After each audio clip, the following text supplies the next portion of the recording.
Okay, our guest is here. Hi, E. How are you? I'm doing well. How's everybody? Pretty good. How are you? Well, that's subject for debate right now. I mean, you know, you might get different answers to that same question. Personally, good to see you. I don't think we've ever talked before. I know who you are, but Lefty's working on something. He's in the weeds. Yeah, this is why we like to have like a buffer zone between the time we actually get together and have somebody on to up our intelligence quotient on some things. I mean, we're basically Just out of curiosity, do we have a time frame for the discussion? It was never. I just want to make sure I'm hitting things in time frames, etc. yeah, right on. Right, Lefty? How long are we going to be on? I think that's what he's asking. Oh, I'm sorry. We're live now. Welcome to the Ignorance is No Excuse podcast. Coming to you live on Thursday night in the underground bunker in New Jersey. And we have our guest. How do you say your name? Etienne? Correct. I can't. You named it Lefty Etienne. It's French. It's French for Stephen. Oddly enough, it used French for to be Stephen. used to be Estienne until the 17th century. Then apparently there was a prohibition of the word the letter S in my name, and so it became Etienne. So yeah, most people they pronounce it like the letters ATN. Growing up, it was usually AT&T until there was an automatic teller machine. Then I became ATM. So it's always different. ATM. That's what I thought you said. Is that like the nickname for ATM?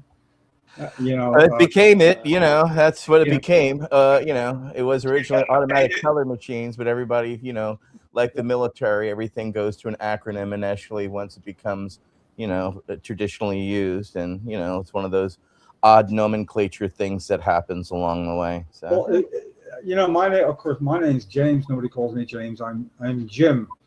Does Etienne have a standard nickname like that, or No, people are just they're usually terrified of pronouncing it wrong. So I grew up with a huge giggle for any substitute teachers who came through, because I knew where I was in line, and then I would just kind of sit there and like, okay, well, let's see how we pronounce it. your name is memorable. My problems with people that have names like mine, Jim. It's forgivable when they forget it, or calling Joe John or John Joe. My stepdad was Joe Smith, so trust me, it was a family of complete and utter dichotomies at a certain resolve. So yeah, interesting. Yeah, we're really looking forward to. You can tell us about things we know very little about, and I always find that it suits me quite fine. Well, ask a question. I'm happy to answer.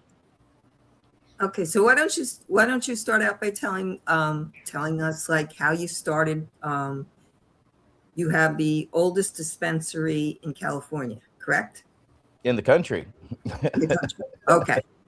So yeah, I originally came to cannabis in my teen years. I'd heard about it, but I grew up. I'm from Southern Louisiana. I'm Cajun, so that's why I have the funny name. So I was born in New Orleans, and then moved over into very rural Louisiana. And how rural? Well, my graduating class was 19 people, and that was public school. Whoa. So that kind of gives you an understanding of small, living out on a Star Route box. So I didn't have access to, drugs or anything like that. And I probably was, when I first heard about it, I had no idea what my friends were talking about. They asked if I had ever heard of a joint before. I was like, yeah, that thing in between my elbow and my, my arm. And no, man, it's pot. The thing my mom cooks with? And they're like, okay, this kid's square, leave him alone. And I initially then got turned on when I was 16. I was working. I volunteered growing up in rural Louisiana. There was no television, so we had to self-entertain. And I used to self-entertain by working at the little theater. And one of the stagehands I worked with, she turned me on to going out in the cane fields and smoking pot.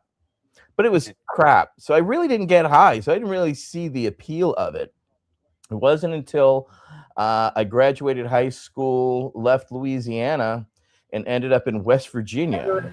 And that was because my father was born blind, and he worked for an organization in West Virginia called the Job Accommodation Network. And that one basically got me a chance to be around him. They basically put handicapped people in touch with technologies prior to the internet, such as, hi, you're blind. I'm looking for a Braille fax machine. Well, they would then put you in touch with the companies that do that. So while going to college in West Virginia, I joined the West Virginia Army National Guard and quickly learned that the GI Bill made me, pretty poor. And I basically, all it did was cover tuition. So everything else I had to work for and cover. And I realized quite quickly as an art major that washing dishes was not going to cut it. So I started, I got turned on to weed by a friend, and then being in bands. And next thing I knew, I kind of became a weed dealer. And my first business was in West Virginia. It was an all ages club. It was called the Machine Shop, and it was a place for kids to gather and listen to hardcore punk music and stuff like that. And of course, it was easy to sell weed, of course, to bands coming through.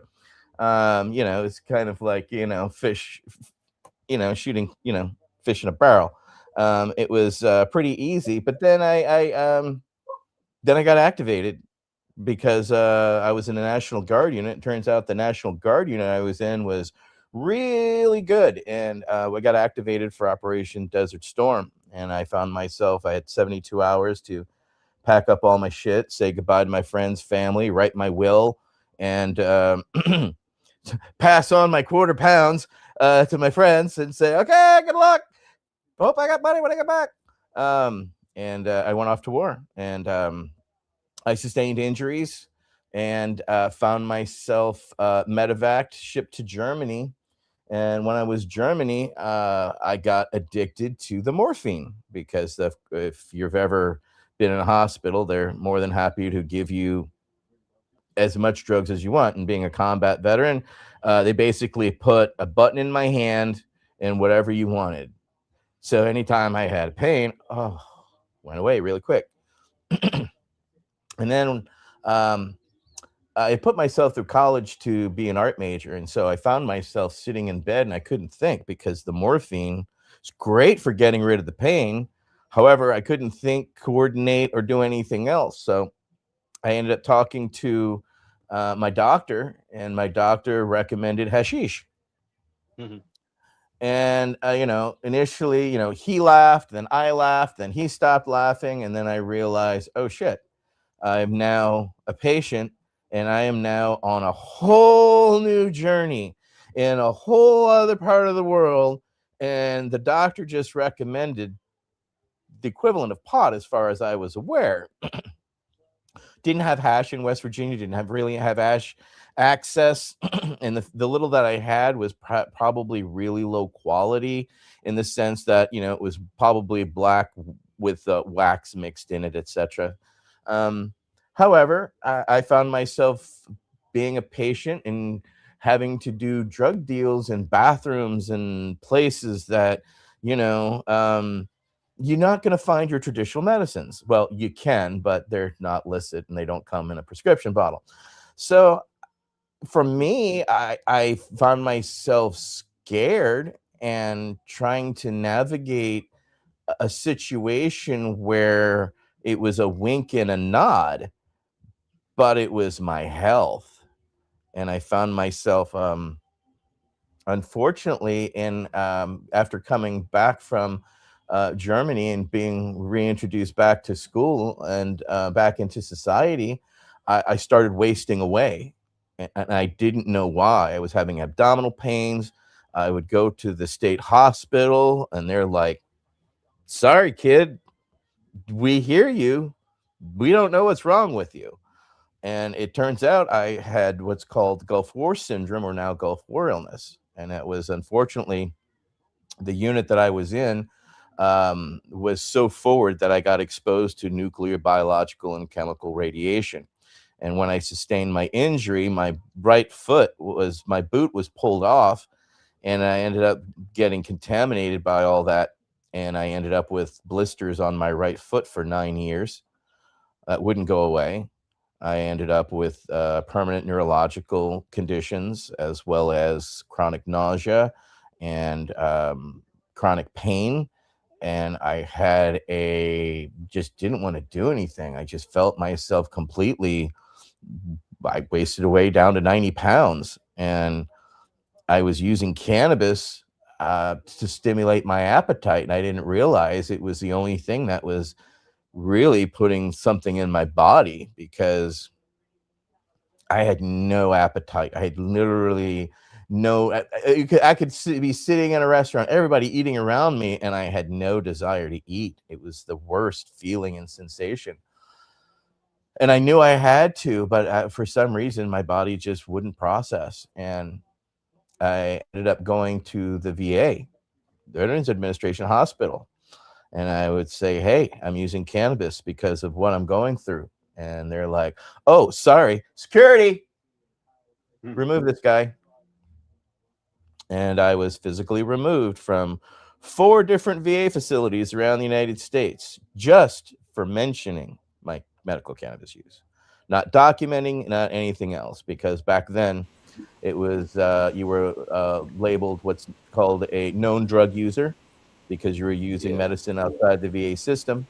And so therefore, What year was that? that was 93, 94, 95. Okay. And I got tired. It was in Oakland, Los Angeles, Washington, D.C., and San Francisco. And so fortunately, friends of mine who are veterans created what's called Directive 1315, which now allows you to talk to your doctor without in the VA without losing your rights or your access to medical health. So after, being kicked out of the VA for just talking about what was saving my life, and the last time I had actually traded for Marinol with a Vietnam veteran. And that Vietnam veteran, I was able to trade pot with, and the Marinol seemed to work more for travel, but I found it to be, holy shit, was that medicine inconsistent.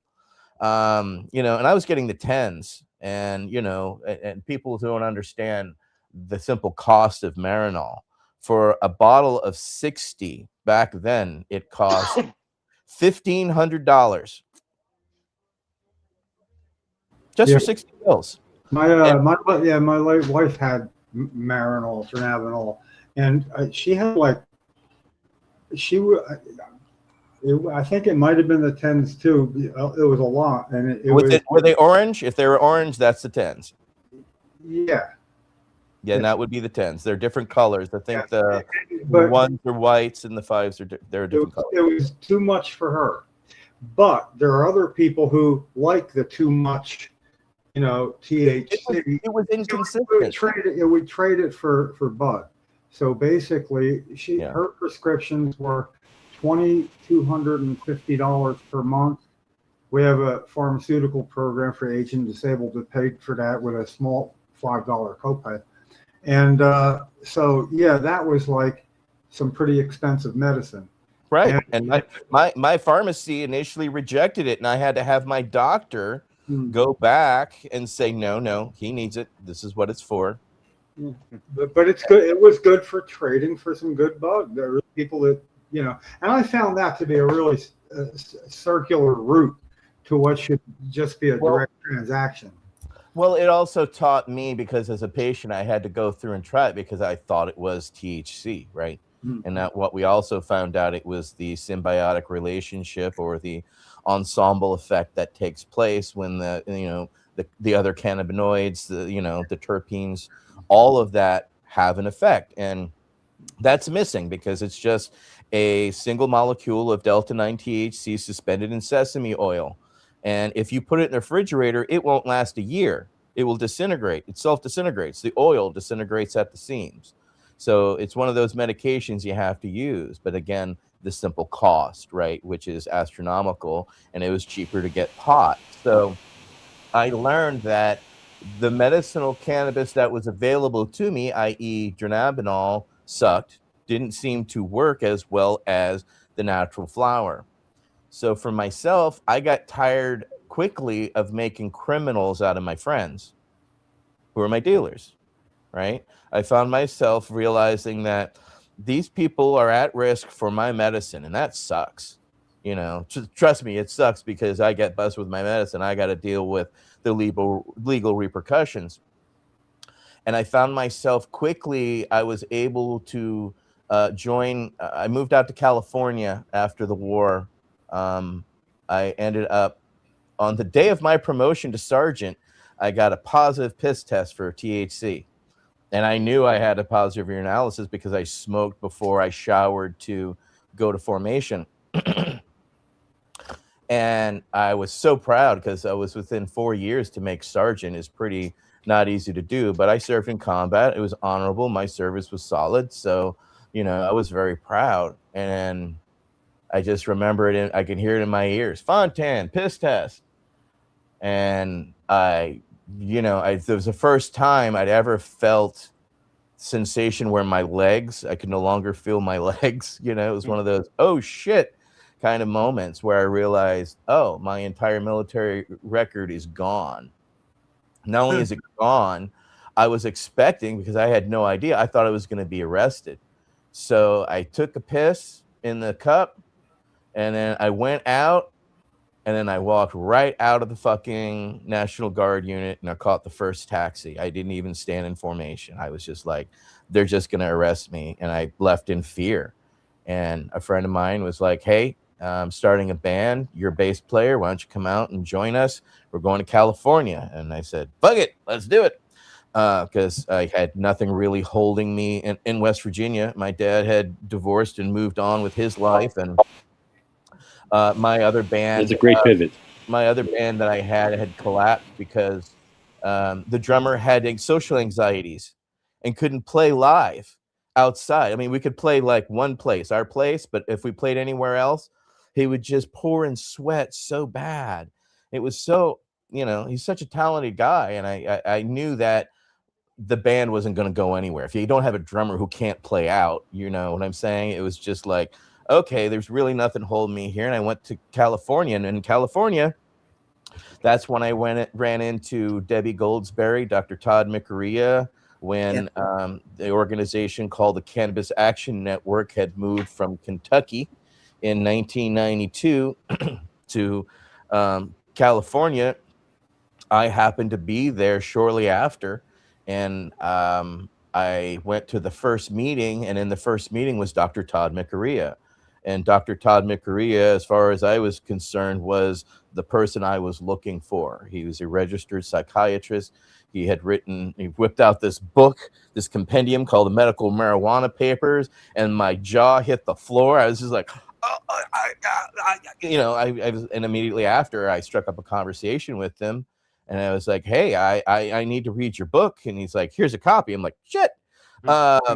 And I was like, I'm a Go4 veteran. I've got these problems and I'm using cannabis. And he's like, oh, I document this stuff. Can I study you? I was like, and you're my doctor now. Outstanding.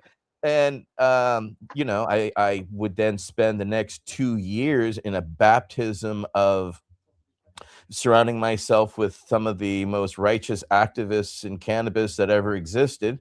And I traveled with LV Musica through 40 plus states, doing rallies, teach-ins, and educational tours. I ended up doing 47 states where, we went to college campuses, rock and roll tours. We did Lollapalooza tour, Horde tour, all kind of ways of taking grassroots activism directly to the people. If you were at a rock and roll festival and saw the cannabis people in the 90s, that was us. We were all volunteers. And I was the richest I had ever lived, in the sense of everyone gave us weed, everybody treated us well, and I scored weed in all 47 of those states on top of that, because there weren't dispensaries and stores and stuff like that. So I got to travel with Dennis Perone, Jack Herrera, toured with Primus, Fishbone, Horde Tour, Lollapalooza. So and we're able to permeate the psyche of the youth, because the youth were totally into cannabis. Of course, the older culture was as well.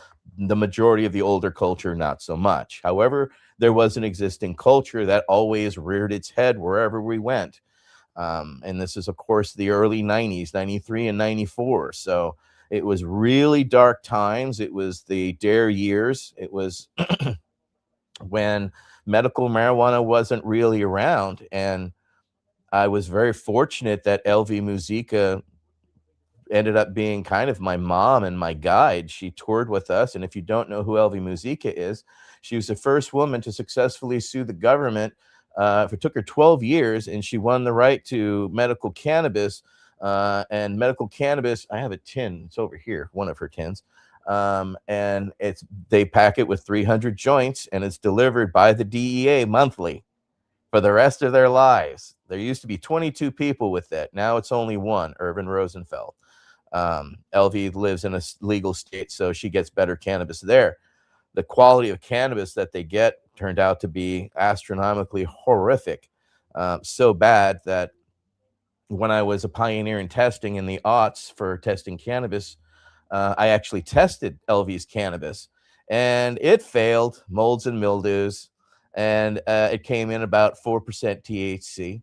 So, we just kind of wondered what it was. And it was probably just above a hemp varietal in that sense.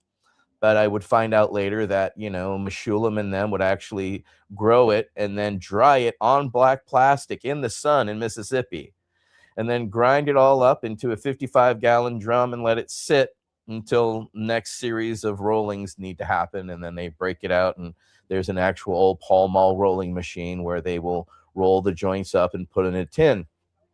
So I was very fortunate to have a very robust dive, because the first event I did with the Cannabis Action Network in 1993 was the 50th anniversary of LSD. And it was with the Multidisciplinary Association of Psychedelic Studies. So when I tell people, oh, I met everybody that I would spend the next 30 years reading about, I wasn't kidding, because everybody who was anybody came through, and I worked the front door. I literally took their tickets, and, it was at the Unitarian Church in San Francisco. I met Ed Rosenthal and Mel Frank, all kinds of other, luminaries that are throughout the drug war history. And it was just fascinated me that I found myself immediately accepted as a patient. And then I found myself speaking out as a patient, finding how well received people took that, because I was pretty scared initially to come out, in the sense of once you're out, you know what I'm saying? And LV really helped by traveling with her, speaking before her or after her. She really taught me how to speak to crowds, how to really educate people, point them in directions, and affect change in a positive way, that I could use my experiences to connect with other people, not just, individuals, but also with policymakers, with politicians. And I started to find myself having those types of discussions. My first lobbying was with Dr. Todd McArea and Dennis Perone. They're like, come on, we're in DC, we're going to lobby. You're coming with us. We're going to go get you a button-down suit jacket, and we're going. And off I went. And holy shit, what I learned in that day watching Dennis Perone talk to, senators and representatives in a way that you're not taught how to talk to them in civics class, and realize the personal relationships that were there, and how that was needed to have those types of direct conversations. And that really stood out to me. And so I was able to then, shortly after 2 years on the road, I happened to kind of broker a peace deal between Jack Herrera and Dennis Perone when they were deciding to do their initiative, which I had done Jack Herrera's initiative multiple times and it had failed. And Dennis Perone wanted to take his chance on his initiative, which was going to be simple, a medical initiative. But Jack was having none of it. And we were in DC for a DPA meeting, which is back then. We used to only meet once a year, and it was in DC for DPA or the Lynn Smith Center when we would all get together. That's when anybody who was serious, who were the patients, the researchers, were really, in one place at one time, and found myself in town and found myself. And I have the picture of the photo, which is pretty fascinating to me. And it's, me sitting in between Jack Herrera and Dennis as they're arguing over the initiative. And everybody in that photo is a veteran. Jack Herrera was a veteran of Korea. Dennis Perone survived the Tet Offensive. And so I found myself as a youngster, I commanded a respect because I was also a combat veteran. And to sit there and to have that tete-to-tete and to finally convince Jack to back down and let Dennis run his initiative. And of course, you all know that initiative. That's Proposition 215. And that changed the world. And so I happened right after that conversation. That conversation happened in Steve D'Angelo's house in DC. Okay. So Steve saw that and came to me and he's like, "Who are you? What are you doing?" And I was like, "Well, one, thank you for letting me stay at your house. Two, I'm burnt out. I've been on the road for 2 years and I've gone all over the country talking cannabis." And he's like, "Well, I have a hemp company." Back then it was the American Hemp Company. It became Ecolution. And I was like, "Sure, what the fuck? I need a place to land and get myself together." And turns out they did the first 100% hemp denim jeans. And along the way, we did the hemp Adidas shoe. So I ended up moving to DC and learning a whole other realm of industrial hemp by importing, exporting from Eastern Europe directly from the farmers to working in the mills and all that. It was absolutely another baptism by doing it. You know what I'm saying? It was going to trade shows now and educating people on, what these pants were that they were looking at and why it mattered, and educating them on all the aspects of hemp and why we use Eastern European hemp, because we didn't have to dye it and it was water retted and we had long, strong fiber. And, we'd get these bizarre testimonials of, "Hi, we're skydivers. Our regular blue jeans disintegrate in 4 jumps out of an airplane. We're over 20 jumps in your jeans. We love your hemp jeans." And we're like, "What the hell?" So it was fascinating to go from being a patient then to learning the industrial. And that is something I will forever, appreciate, working with Barbara Filippone, who she was an absolute just genius in working with hemp, and was just very fortunate to find myself, because of my past activism, surrounded with good people trying to do good things. And after a couple years of doing that, I got burnt out of being in DC. I loved hemp, but being in DC, surrounded by 28 federal agencies and cops all the time, it eventually got to me. And I told Steve I was moving back to California. And when I moved back to California, beforehand, I decided to go visit a friend of mine, and his name was Todd McCormick. And my friend Todd McCormick had just moved back from the Netherlands. And when I went to visit him, he was living in a mansion in Bel Air, and he had over 4,000 plants growing. And I was like, "Hey, Todd, I want to learn how to grow pot. Will you teach me?" And he's like, "Yeah, come on out." And so I was like, "Okay." And in between the time that I went back to DC, packed up all my shit, 2 days before I'm to drive across country, my secretary calls. She's like, "Hey, Tien, It's like, yeah, you got a friend, right, named Todd? It's like, yeah, I do. In Bel Air, it's like, absolutely. She's like, I got bad news for you. He's on the news. He's been busted with over 4,000 plants. It's like, oh shit. Mhm. Drove out there, and the Shangri-La I had been a part of was absolutely destroyed. The DEA had come through, cut everything down, trashed the place, and when I got there, Todd wasn't even out of jail. So he ended up getting out of jail. We ended up getting all of his stuff out of, county lockup. And it just turned out to be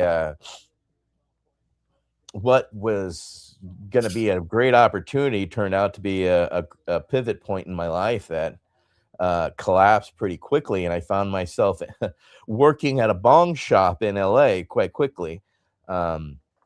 Because it turns out friends of ours had the largest bong shop there on Melrose, so I ended up working there just to survive, because shortly after, Ecolution collapsed.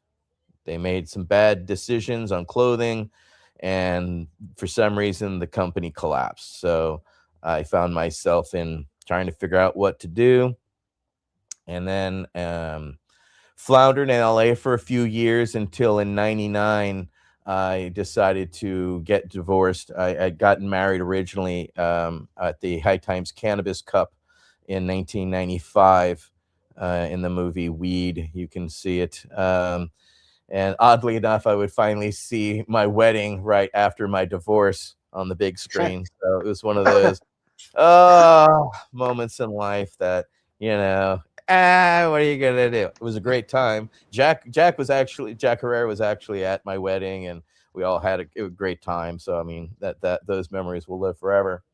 However, I found myself back in the Bay Area, and I came back up north. And at this time, now all of my friends were all leaders in the cannabis movement. On top of that, they were dispensary owners, such as my protege, who came to me back in '93. His name is Jeff Jones. Jeff Jones would start the OCBC, Oakland Cannabis Buyers Club. And then my mentor, Debbie Goldsberry, then started Berkeley Patients Group. We know Debbie. So I due to my friends and again my years of activism, and because of the trust I had built as an activist, my friends immediately took me in, and mostly behind the scenes, because I had learned how to grow. So they were like, "We need you in the grow room." So I found myself working for a gentleman by the name of Richard Lee. And I would actually go through and take apart it was an abandoned Ethiopian restaurant for a year and a half. And the first job when I got to Oakland, he's like, "It's cash. I hate to do it to you, but I got to clean out this entire place." And I did. And then I set up a grow downstairs. And then he opened up upstairs as what you know as the Bulldog. So I found myself quite quickly, intimately involved in the cannabis scene and behind the scenes, because I was one of the few people who could be trusted, because when you start dealing in cannabis, as you know, people start thinking you're Daddy Warbucks and you're all of a sudden rich. And so people get ripped off. And so all of my friends had gotten, pretty untrustworthy, the people around them. So when I came back, I immediately slipped right into there. I would work with Jeff Jones and his grow, and Richard Lee and his grow. And then Ed Rosenthal was like, "I like what you're doing.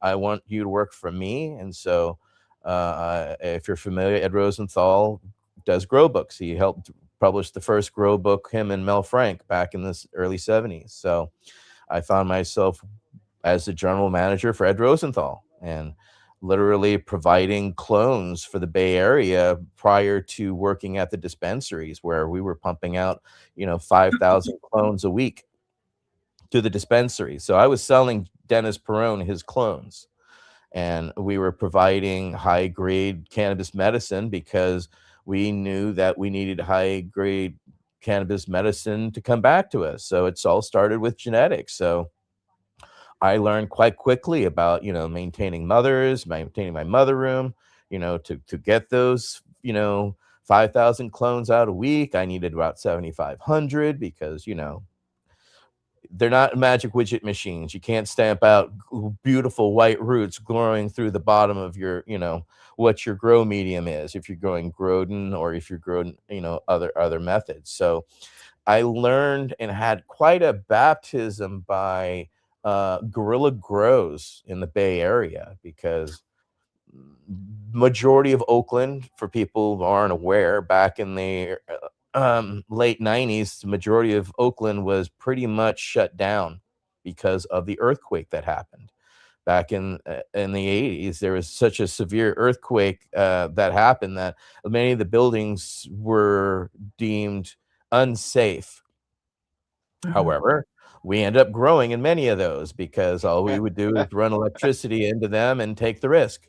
And that's how we literally overgrew Oakland from nothing to now it's the whole infrastructure of what it is today. But back then, we grew in basements, we grew in high rises, we grew in any and everywhere possible by setting up 2,000 watt 4x8 systems with 100-gallon reservoirs, and then using salt solutions to pump them up to sometimes up to 3,000 parts per million and taking down upwards of 3 pounds of light. So, for us, it became about clandestine growing to grow so that we could undercut the dominant paradigm of what the cost was. Back then, it was $6,000 to $8,000 a pound. Easily. $6,000 to $8,000 a pound for a flower, a weed that grows in the fucking ground. Yeah.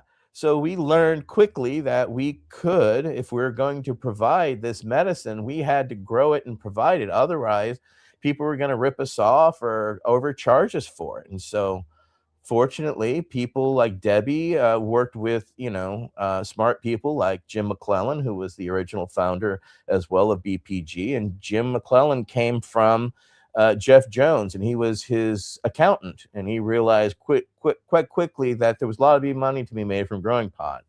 But also, if you could grow your own, you could undercut the market and then force the market into your price range. Not an easy thing to do, but we did it. We literally strong-arm people by coming in and saying, okay, this is your weed. Very nice weed. Beautiful. However, you want this price for it. It's only this price. It was giving them a kind of comparison between apples and oranges and showing them that my oranges are better than your oranges for the price range. And so we would cap it off at $3,200 a pound. And then over time, that became the range and area where we're able to, buy and sell cannabis. So shortly after working with Ed, I got burned out of working with Ed because Ed's kind of an ego, and I can handle egos for a certain amount of time. And my friend Debbie Goldsberry is like, hey, my BPG, we have a grow. We want you to come and run the grow for us. And so this was in about 2001. So I was like, okay. 25 years ago, hard to believe. And I was like, sure. But when I got to the grow, I realized that they were growing in a bad area. And so I basically had to shut down that grow. And then I came into BPG, and then I became the buyer of the cannabis. So Berkeley Patients Group was the second generation of the dispensaries. The first generation was Dennis Perone, Jeff Jones, and then they got shut down with a federal injunction in 1997, for those who aren't aware. And so basically the injunction from the federal government said, you guys can no longer sell pot ever fucking again. You shut down or we kick in your doors and your heads. And so everybody shut down their doors and walked away peacefully. Etienne, I just have a quick question for you before I forget to ask you this. I'm working on a series of some of the old timers, in particular the women, and Elvie is somebody I've been trying to track down. Now I think she's in Oregon. If you're still in touch with her, yeah, I'll put you in touch with her. Okay. Thanks. Yeah, I have her phone number and email. So yeah, not a problem. Yeah, just shoot her She's my. actually she's visiting and staying with Paul Stanford because he just posted. So she's with him right now. Sorry, Ellie, Okay. I love you, but that's where you are. Love you. I smoked some of Elvie's weed. It's terrible. Oh, That I'm weed is sorry. really terrible. I've smoked it. It's Yeah, and we wouldn't let her smoke it around us because it smelled so bad. On top of that, it still has seeds in it. So it that's was the. terrible. There's nothing worse than a And joint. she couldn't than wait that to smoke joint. more But weed. then that joint with a seed in it. Oh, I it's the smoked. worst. Now she was like the longest person though on that program, wasn't she? Her and Irvin Rosenfeld is still he I guess is the longest. He's the last. Yeah, yeah. he's the last. He's the Yeah, last. because there were grandfather. 15. So There were 15 that were grandfathered in, correct? Right? 22. I think so. It was 22 originally. 15 were originally who received it, and then it got shut down in the early 90s. Now everybody asks, well, why did it get shut down? Well, you're gonna love this because it's fucked up. I know. No, go ahead. Well, a senator or representative came out and basically said that there was a whole bunch of applications that came from AIDS patients, unfortunately. And because of that, this was during the dark ages of the HIV/AIDS crisis, where there's still a lot of stigma and a lot of assholeness around it. And basically, and Jim, correct me if I'm wrong, but basically the gist was that, we have to shut this program down because the gays want to infect each other so that they actually get their marijuana. Yeah, that's Pretty well, sad, isn't of it? course, that not being how. Coincidentally, Cheryl's neurologist had filled out his part of what was then a streamlined process. See, when they streamlined the process, I think it was 30 some patients, and it was because there was a lot of hoops to jump through. But then it probably through the AIDS community and maybe in DC, they managed to streamline the process to where they started getting some serious interest in it, and they knew they had to shut it down right away. So what they did is they didn't close the program. They just stopped accepting single patient applications. Right. And then everybody became grandfathered in from then on. And now, but even that here turns out, and I'll do it quick. Coincidentally, we had a 1981 thing, Controlled Dangerous Substances Therapeutic Research Act, passed into law by a Republican in 1981, meant to help get federal legal marijuana to doctors in New Jersey who would recommend it for their patients, and then they could get actually the way you would think it should work. It was like a righteous reason for doing it, but we maintain that nobody ever asked, and that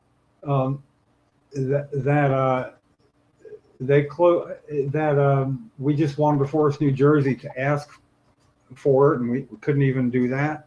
But the fact that it was finally accessible to people, it was not difficult.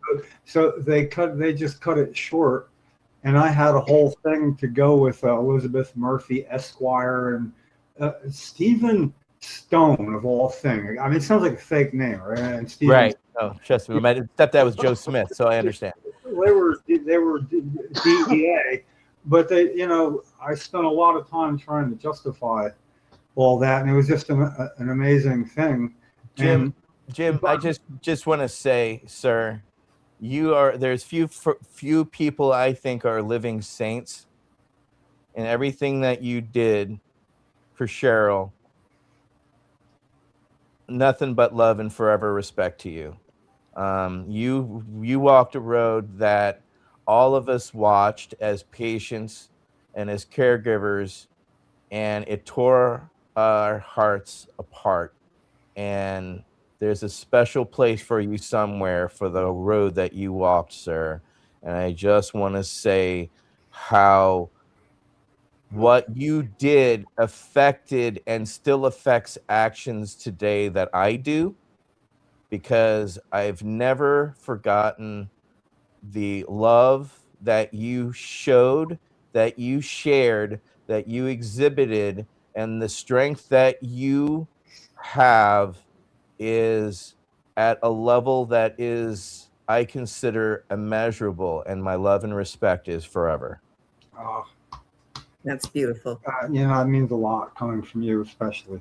And the only disclaimer I ever offer is it turns out that people are motivated by different things, and I was totally motivated out of fear, total fear. Because when I found out that when a woman with MS helped Dr. Kevorkian helped her die from MS here in New Jersey, and had to read it to Cheryl, and when Cheryl saw the picture, this person was like sitting up holding a thing in chair, and Cheryl, you couldn't move shit. And when I looked her straight in the face and said, I sincerely will always be so grateful that you would never consider doing something like that. And she said, without missing a beat, looking straight at me, says, don't assume when I don't know myself. And I realized that my function to keep that fear at bay was to always have something to do. And there was no limit. But then she had no limit because she, in fact, had nothing to lose, and she knew it. And she knew that the sicker she got, the stronger she got, which was like a supernova at the end, So, You taught us all along the way to try everything, to exhaust every avenue, to try absolutely fucking everything against your doctor's wishes and all of that. Whatever it takes. That is a leadership that I have had to toe myself along the way, and it gave me a deeper appreciation for you and others that have had to be forced out of your life and into activism because of the necessity of the need to do something. And you did not balk at that challenge. You accepted it with grace and led by example. And that's fucking special. Again, you saying that counts like with so much extra credit, I think that goes without saying. And, but I would also want you to know that with me finding new ways and different ways to do stuff, that I resented that so much when the FDA finally approved a study that was going to use 50 returning veterans with post-traumatic stress that other methods had failed. And it was finally an FDA-approved test. And of course, there was going to be no material coming because it would jeopardize the supply for more legitimate studies.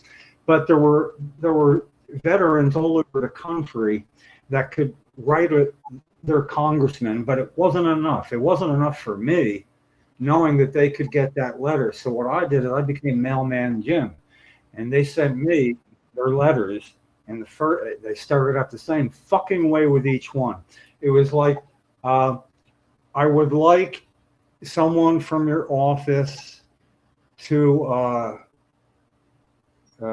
have somebody on staff talk with Jim Miller when he hand delivers this to your office. So they'd say, I'm medical man. Are you from our constituent? And I go, hell no. I'm not even from the same side of the Mississippi, but let me whip this out. Nod the Blazing Saddles, and it would be the letter. And I would read the first paragraph and mine, that's me. I'd give it to the person and I would say, listen, if you can't do this, make it quick because I got a lot of ground to cover and I can't waste time here. I ran the show with that because it was veterans. They had to. I was their exclamation point. And I was so proud to be able to do that. It was like really cool. I had to take help down with me. And then I like broke my both feet really bad and became a disabled patient myself for a while, whose bathroom was in the living room because a commode was it for months and all that sort of shit. But showed me how the other half was living and reaffirmed that I was doing the right thing. And I guess for me, it's that I suffer from being all too well aware that there are other people that are going through this, like as we speak, and I know how they feel, and it like really, it gets to me, So, but all of it. likely though, I got a good punching bag rising up here in New Jersey. Guy named Ratari or Scrutari, you know. And so I'm going to work out a lot of this shit on him. He's actually helping motivate me, because between you, me, and everybody, this is, I think, the last thing, getting a bill to a hearing of all things, that I can seriously have an effect on moving it, and it will move quicker than it will without me. But after that, I expect the process to just start running on its own. To You can't expect that. We did that for a while in California, and that's the- the only. That's we the let only- it get away from us, and unfortunately, we let this kid grow up and turned out to be an asshole. So all I'm saying is keep an eye on the kid. Oh and no, make yeah, sure he can turn out to be an asshole. That's all I'm saying. yeah. I want to be the one that shows up, but I'm keeping an eye on some kids that are older than me right now. But thank you for leading by example, because it Oh man, as much as people felt it was, and in those times you feel sometimes like you're yelling into the pillow, we saw, we heard, and we carry your torch alongside us. And of course, now my work is, at the international level. I work, of course, at the national level. I've worked behind the scenes with Michael Crowitz. We work together in a organization we created 6 years ago called the Veterans Action Council. No, Mike is a very good friend. He was when Cheryl and I got arrested in California, Congressman Jim Rogan's office. We did so because as a representative in California, he supported Prop 215. Y'all sent him to Washington, where he turned around and said yes to a resolution that says marijuana is a addictive and dangerous drug, and no state should recognize it as medicine, whatever. So anyway, he was, he was the point, and that's where I met Mike, and I was like so very impressed, And I mean, we've done other things together, and Kathy met Mike. We went to a thing in Baltimore one time, and Mike was involved. And then, of course, with all the work he does with the treaties and United Nations stuff and all that, he's like he's my go-to source if I have any kind of questions on it, But I'm working alongside him at the UN now, and we are working towards, we've gone above our own country. In fact, the whole reason rescheduling is happening is due to our work and the work that Michael Crowitz has done. And why does that matter? Well, here's a little history lesson. Back in the day, our friends along the way wanted to change cannabis, get it out of Schedule 1, right? Because Jim and I were both, I'm a patient. Jim was dealing with a patient who was, needed that medicine and needed access to that medicine. And it is not an accessible or easy to access medicine, right? So one of the things we would do is forced into creating the change that we wanted to see. And what happened is giving our friend John Getman an example. Our friend John Getman, who used to be the head of NORML, hated that he wasn't able to really affect change. So he decided to sue the DEA over just rescheduling, along with others over the years. And after 20 years of going through this entire battle, in the end, the DEA said, "Oh, sorry, can't do anything about it. Treaty, international treaty." Well, thankfully, my mentor Michael and others said, "Whoa, that's very interesting." And then they went at the treaty. And then in 2018, they got the World Health Organization to go, "We're down with cannabis. Let's get it out of Schedule 4, which is Schedule 1 in the United States, which is the most dangerous drug category." And so in 2020, in December of 2020, following the WHO, the United Nations decided to legalize medical cannabis worldwide, removed it from the most dangerous drug category. Therefore, medical cannabis is and has been legal worldwide since December of 2020, ladies and gentlemen. So In 2022, Michael and I reached out to then the Attorney General of the United States because we were like, hey, currently there's 38 states plus, the District of Columbia and all the other territories basically all have medical cannabis. So it should be the law of the land, actually, by law of the UN, if you're saying that the treaty is the de facto deciding factor here. So we wrote to the Attorney General. And then we were given a direct meeting with the lead counsel of the ONDCP. And so me and Michael talked to this guy, and we basically kind of read him the riot act, saying, hey, y'all used to beat us over the head with this treaty. You need to be aware that you're now out of compliance of this treaty. And he did not like that. He immediately agreed. Did not like the fact that he now realized he was now on the wrong side of that history. And 2 weeks later, that's when Joe Biden came out with his speech. And in his speech, he used two of our talking points that we actually used with the lead counsel of the ONDCP, oddly enough. So Michael Krawitz and our friends helped spawn what is happening right now, because all we're doing is coming back into compliance with the treaty. And as a treaty expert now, and I've been at the UN for the past 3 years, and I've been doing side events at the UN for the past 5 years. Side events are actually United Nations function side events, where they give you a place and a room at the UN, and you actually give a presentation. And we've been giving presentations on cannabis for the past 5 years. We are counteracting Kevin Sabet and Project Sam and the lies and misinformation, because Kevin Sabet's been at the UN spreading his lies and myth information, and countries like China, Russia, Singapore are using those to execute people. And so we're trying to change the international law. And so we are currently working with an organization called the Cannabis Embassy. And I am an ambassador of the Cannabis Embassy. We represent countries all over the world as we're working together to change the treaty. And we're looking at that potentially happening in 2030. There will be a reevaluation of the ongoing treaty. And of course, there's been some lots of revolts of people around the world have gotten tired of America's war on drugs. And we're working with those world leaders and diplomats to bring about making adult use cannabis legal worldwide by 2030. And in doing so, it will then stop executions of cannabis around the world. So we don't have that in the United States, even though back there is law, one of the hemp bills, if you grew 60,000 plants, you would potentially that was executionable.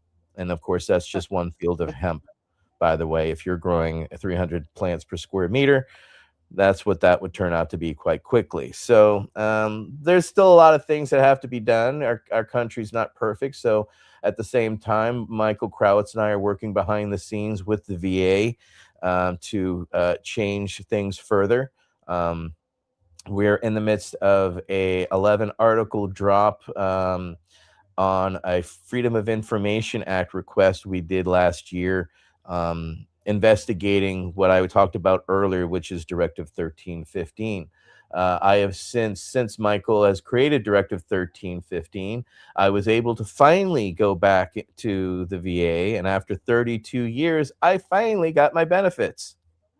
I finally, in 2023, got them. So I literally had to change the entire system before I could get mine, but I got mine by changing the entire system.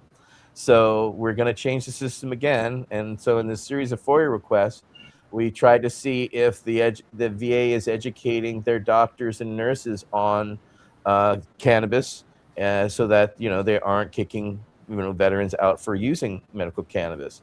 And they are educating them. But then we found all kinds of other things when we looked under the hood. We saw that were messed up. So we're in the midst of writing and publishing. 2 of the 11 articles is already out, and they're on cannabis access in the VA. And the next one, it will be on dental forms and the VA and getting flagged for cannabis. And then we're going to get into the cannabis use disorder, which is going to be 4 articles, because that's what it's going to take to explain to people what this whole thing is. So for me, I have spent the last 6 years working, kind of being the Robin to Batman. If Michael Krawitz is Batman, I'm very happy to be his Robin and work alongside him to learn from him, because he and I have been working kind of within 1 degree of separation for decades, and then we were finally able to hook up in this creation, in the sense that we're not a 501c. We're not just another veterans organization asking for money. We have no hierarchy. We have no leadership. We have no headquarters. So we exist as veterans coming together and debating things together, and we vote by consensus. So we're a working group. So it's unique in that sense that we're mostly disabled veterans who sit around and use our Rolodexes to advance the world regarding cannabis. So, I'm very fortunate that we have our networks and the creativities to bring about, the change that we want to see. And so for us as veterans, we have, PTSD from our experience, but PTSD is not exclusive to veterans. Many people have PTSD. So for us, working for the greater good and working for others helps our PTSD, because we're outside of ourselves, helping others, and we've changed the history already. And you'll find, as Jim has found, changing history can be quite addictive, and it's a lot of fun. And we make it fun and addictive along the way. That's you got to make the best of a bad situation, right? Stepping out of your comfort zone happens often, and you never know when it's going to happen in the lives that we lead. But you were forced out of it by being a regular human, whereas we were forced into it by going into combat and other situations where we put ourselves in, but both similar situations that PTSD came from it. And we found our helping ourselves in service, helping others, because we don't realize there's a beautiful saying by the Dalai Lama. It says something along the lines of, live your life right early so later you can enjoy it a second time. I like that. I've never heard that. And so that's great. That saying sticks in my soul, because I remember the work that I did 30 years ago on the road, and what I did and where it has taken me. And I would have never guessed it's taken me where it's taken me. It's one of those things where you have no idea where life takes you. And I was very fortunate to be surrounded by the Debbie Goldsberries, Dennis Perones, the Jack Herrers, who were great guides who pointed me along the way and really gave me an opportunity to find where my strengths lay, and along the way was able to parlay that with others into positive change that is undeniable, that I can't stop. My wife's like, "You're going to do this till you're dead." I'm like, probably.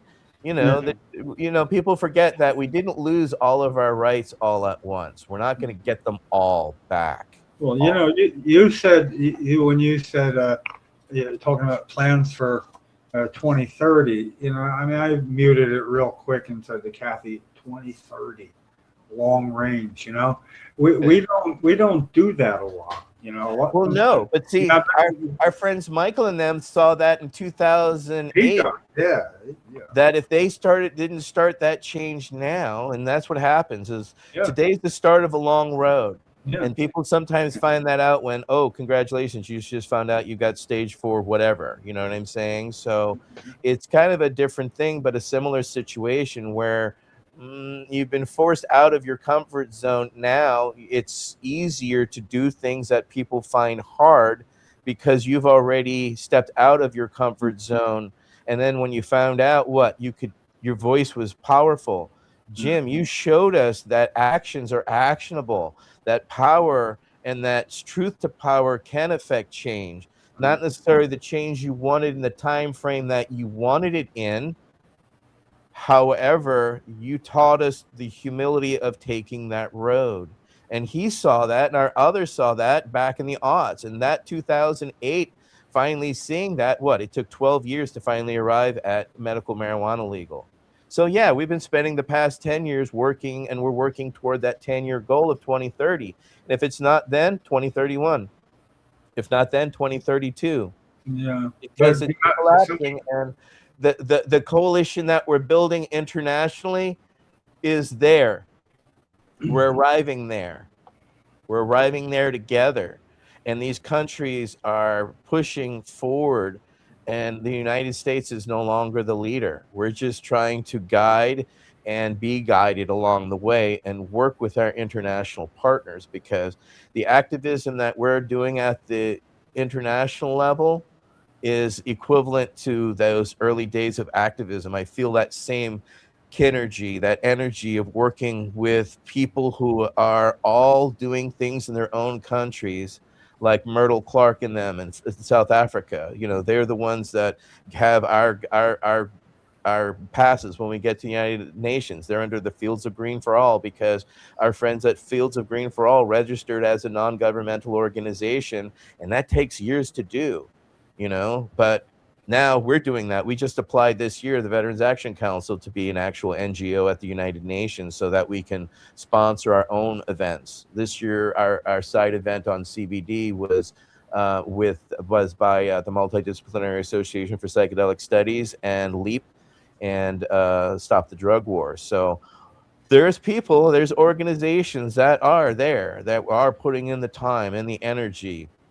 Why? Because there's change happening in the United States, but it's so conglomerated with, other interests that we've decided our best bet was to go above the United States, make the change internationally. And look how many countries are dealing. I mean, Portugal, I think, is the number one exporter of cannabis now. All these other international markets, Uruguay, Israel, Germany is now opened up. Michael Krawitz and I helped Ukraine. You just saw the other day that Ukraine was distributing cannabis. We were directly involved in that by the interactions that we had at the UN. This is why I say, get off your asses, people, do something about it, because you never know what can happen. And just by being at the UN a couple of years, we wear our VAC hats, which are these funny looking garrison caps. So the people at the UN are smart, so they go look it up, and when they see, oh, we're cannabis experts, so what do? They came over to us and asked us for help on legislation and things like that. That all we did was provide them with copies of things that exist, and then they took it, made that change in their country. And just last week, they distributed medical cannabis to veterans and to MS patients, finally, in Ukraine during the war. And so that's the kind of positivity and change that you can have just by being in the right place where people are looking for you, and have the right cues for people to find you. Yeah, and you're talking about doing things that are never going to give you any instant gratification, which is a prime motivator in a lot of people's efforts, and also at people that you got to bring some of them along. I mean, they're not going to want to be in it for the I have a great instance of that, Jim, as it's called planting the tree that you will never sit under. Inadvertently, right? Inadvertently, our friend Ed Rosenthal got busted. And our friends were together. Debbie and others were in an elevator going up to his arraignment. And they're like, God damn it, we're sick of doing this. There's no organization that actually represents patients. And so what did we do? We started an organization called Americans for Safe Access. Okay. So Americans for Safe Access started, and then, of course, we supported it. We basically financed it for years at Berkeley Patients Group, because we had to act as not-for-profits. So we put our money where our mouth is. So we paid their salaries, their rent, their bills, all that for years. And along the way, that organization would find somebody by the name of Dana Rohrabacher that would then create a law that would protect medical states. Okay. And that medical states law then became what, part of the rider, that is the medical cannabis protection. Well, yours truly in 2012 was forcefully evicted by the United States government. And we had to move BPG because we were within 1,000 feet of a school. Yeah. And that school had no issue with this, but the United States attorney decided that they wanted to make examples out of us. And by doing so, if you walked it, it was over 1,000 feet. But as the crow flies, property line to property line, it was 984 feet, just within the 1,000, part limit. So when we moved, we ended up having to move. And then we stayed open. And then when we moved there, the government came after us for a daycare center. And we were like, no, a daycare center is part of the law. So it ended up being 5 years actually of fighting the United States government. But in 2016, oddly enough, on our birthday for BPG, the United States attorneys threw in the towel because they could no longer afford to send in an attorney to defend us because the Rohrabacher-Farr Amendment prohibited them from spending the money to go in and prosecute me. So there you go. Inadvertently, a tree we planted, we would sit under that shade. And that's not something that's ever supposed to happen in any way, shape, or form, ladies and gentlemen. Okay, so I have been very fortunate to have lived through that little karmic thing. And so that's why I work toward the longer goal of, yes, today it's going to suck and what we're doing may not affect change. However, what we lay today will be the wall that is there of that change. So sometimes you have to take the long road. And fortunately, Michael and my mentors showed us that there is a road there. Remember, Getman and all these other brilliant people had exhausted every methodology. And our friends realized that, okay, well, if you're going to default to the treaty, we'll go change the treaty. And that is powerful. And then not only is it powerful to move that change in power forever, I mean, the examples are there. So how can I not then stand up alongside of him and try? I'd rather fail at something I love than succeed at something I hate. And my brother has shown us the way, and my brothers and sisters all around the world have shown us what is possible. So, why not us? Why not now? Yeah. Worst they can say is no. Yeah, and and even with any risk-benefit analysis, we're talking about a lot of things that aren't really risky. It's not like you're going to get arrested or have to have a fight.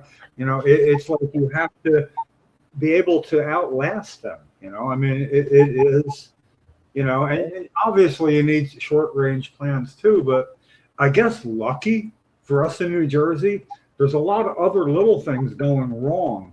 So while I'm busy with a long-range plan and a medium plan, there's always a punching bag really nearby if I need to really work myself out a little bit. And Yeah. so these things are not mutually exclusive, or they don't have to be done consecutively. So it's like doing a lot more than walking and chewing gum at the same time. It's like juggling and whistling. But we're empowered more because now we have an endocannabinoid system. We have we now have the American Nursing Association with cannabis nursing as a specialty. There's now books on it. Now there's educational. There's all these steps that have happened along the way that are going to make it so much easier for us in the future, because now there is an understanding of what the endocannabinoid system is and why it matters. And now there's an understanding of it specifically with cannabis, and that only has helped us take the anecdotal and put science behind it. And Sue knows as anybody, as a nurse, that is so important to have actual science. Anecdotal is one thing, but to have science there to the point where now they can not only is it possible there's now workbooks, teaching books, and now classes that you can take to now go there? Those are steps that have been laid because of the work that you did, Jim, and the work that I did and others along the way. We were all different parts of paving this road that we don't know where it's going. We still got to keep our eye on the horizon, but somebody's got to open the door. Yeah, somebody definitely has to get the door open, and I think that is that's certainly your specialty. And you kicked the door open for us. We came behind you. Yeah, well, Cheryl and I didn't know anybody in New Jersey when we found out it worked on her in 1991. I walked across the state pushing her wheelchair to alert people with a sign, that this is so, in 1993. And we met one person that helped us make sure we got noticed on that walk, and then did not see or hear from again. And we had nobody else in New Jersey to be activists with, just till 1999. And then, then it was at the Larry Hirsch's class action lawsuit, 500 patients against the federal government, and Cheryl's one of them patients. And man, when we made it to Philadelphia, which is like right next to New Jersey, I met some people from New Jersey. Actually, a couple that came to meet us, figuring we'd be there, and it just started a whole different journey. But we always, if you had the internet at that time, Jim. Oh man, because that tool has been so helpful to all of us to spread the word, as well as if you were available, you would have completely gone viral. Absolutely, with what you were doing. There just was not those things. That's hard. One day. It's hard to convey to the youth today because they don't understand that the internet wasn't around, and that we all found each other through clippings that we all showed each other, right? It was my friend saying, oh, hey, check out what these people have and what they have going on. And you could go to a library and look at this thing called microfilm. Microfiche, to find news articles that you could then find an opening somewhere. It was like, holy crap. And now I sit here and I go, I wonder if, why would that? Oh, okay. I hit my phone and I ask it and it tells me. Holy crap, if we had that. When I walked across the state, I didn't have a phone. I was at a touch. It was weird, and, it's took so long, but yet being like the gatekeeper seemed like a valid thing. It was like opening the door. And there's nobody coming in. Oh, we got to hold the door open. And I kind of did that juggling stuff till, but it took so many other people then to sew it all together. And then you are in a whole other place on the sphere of things that we need to do, that we don't often see. And, when I found that you did know Mike, I thought, oh, this has got to be interesting. I mean, this is like... You're one of the broad shoulders that we stand upon. It's a good thing I was scared then, because it came to some sort of use, and, and it did work. I'll tell you what, though, there's things that you would know, of course, that would happen along the way that are with you. The littlest things, like after getting arrested in Jim Rogan's office, and then we're leaving the Crown Plaza Motel, already checked out. I'm wheeling Cheryl 8 feet away from the desk, and the woman says, oh, Jim, Cheryl, there's extra USA Today's. Would you like them? Because they gave them out to everybody. You're on page 6 in the Washington section. And it was, I saw this look on Cheryl's face. I swear to God, I'm not sure I'd ever seen it before. And it was pride.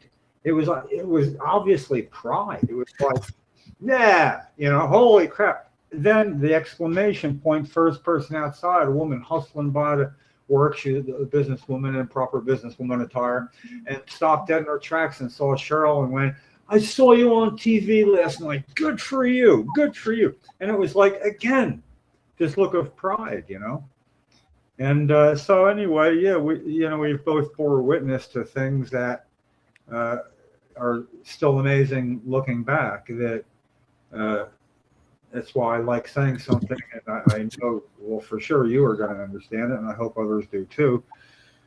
But it's just there are so many things that can be done that people aren't really quite piling onto yet, and I'm not real good at being a traditional. I don't use air quotes, but leader. You know, I kind of set it out there. I tee it up. You lead by example. You don't need, that's kind of the best way to lead, because you didn't need anybody to coach you along. Your fear was your guide and your love was your road.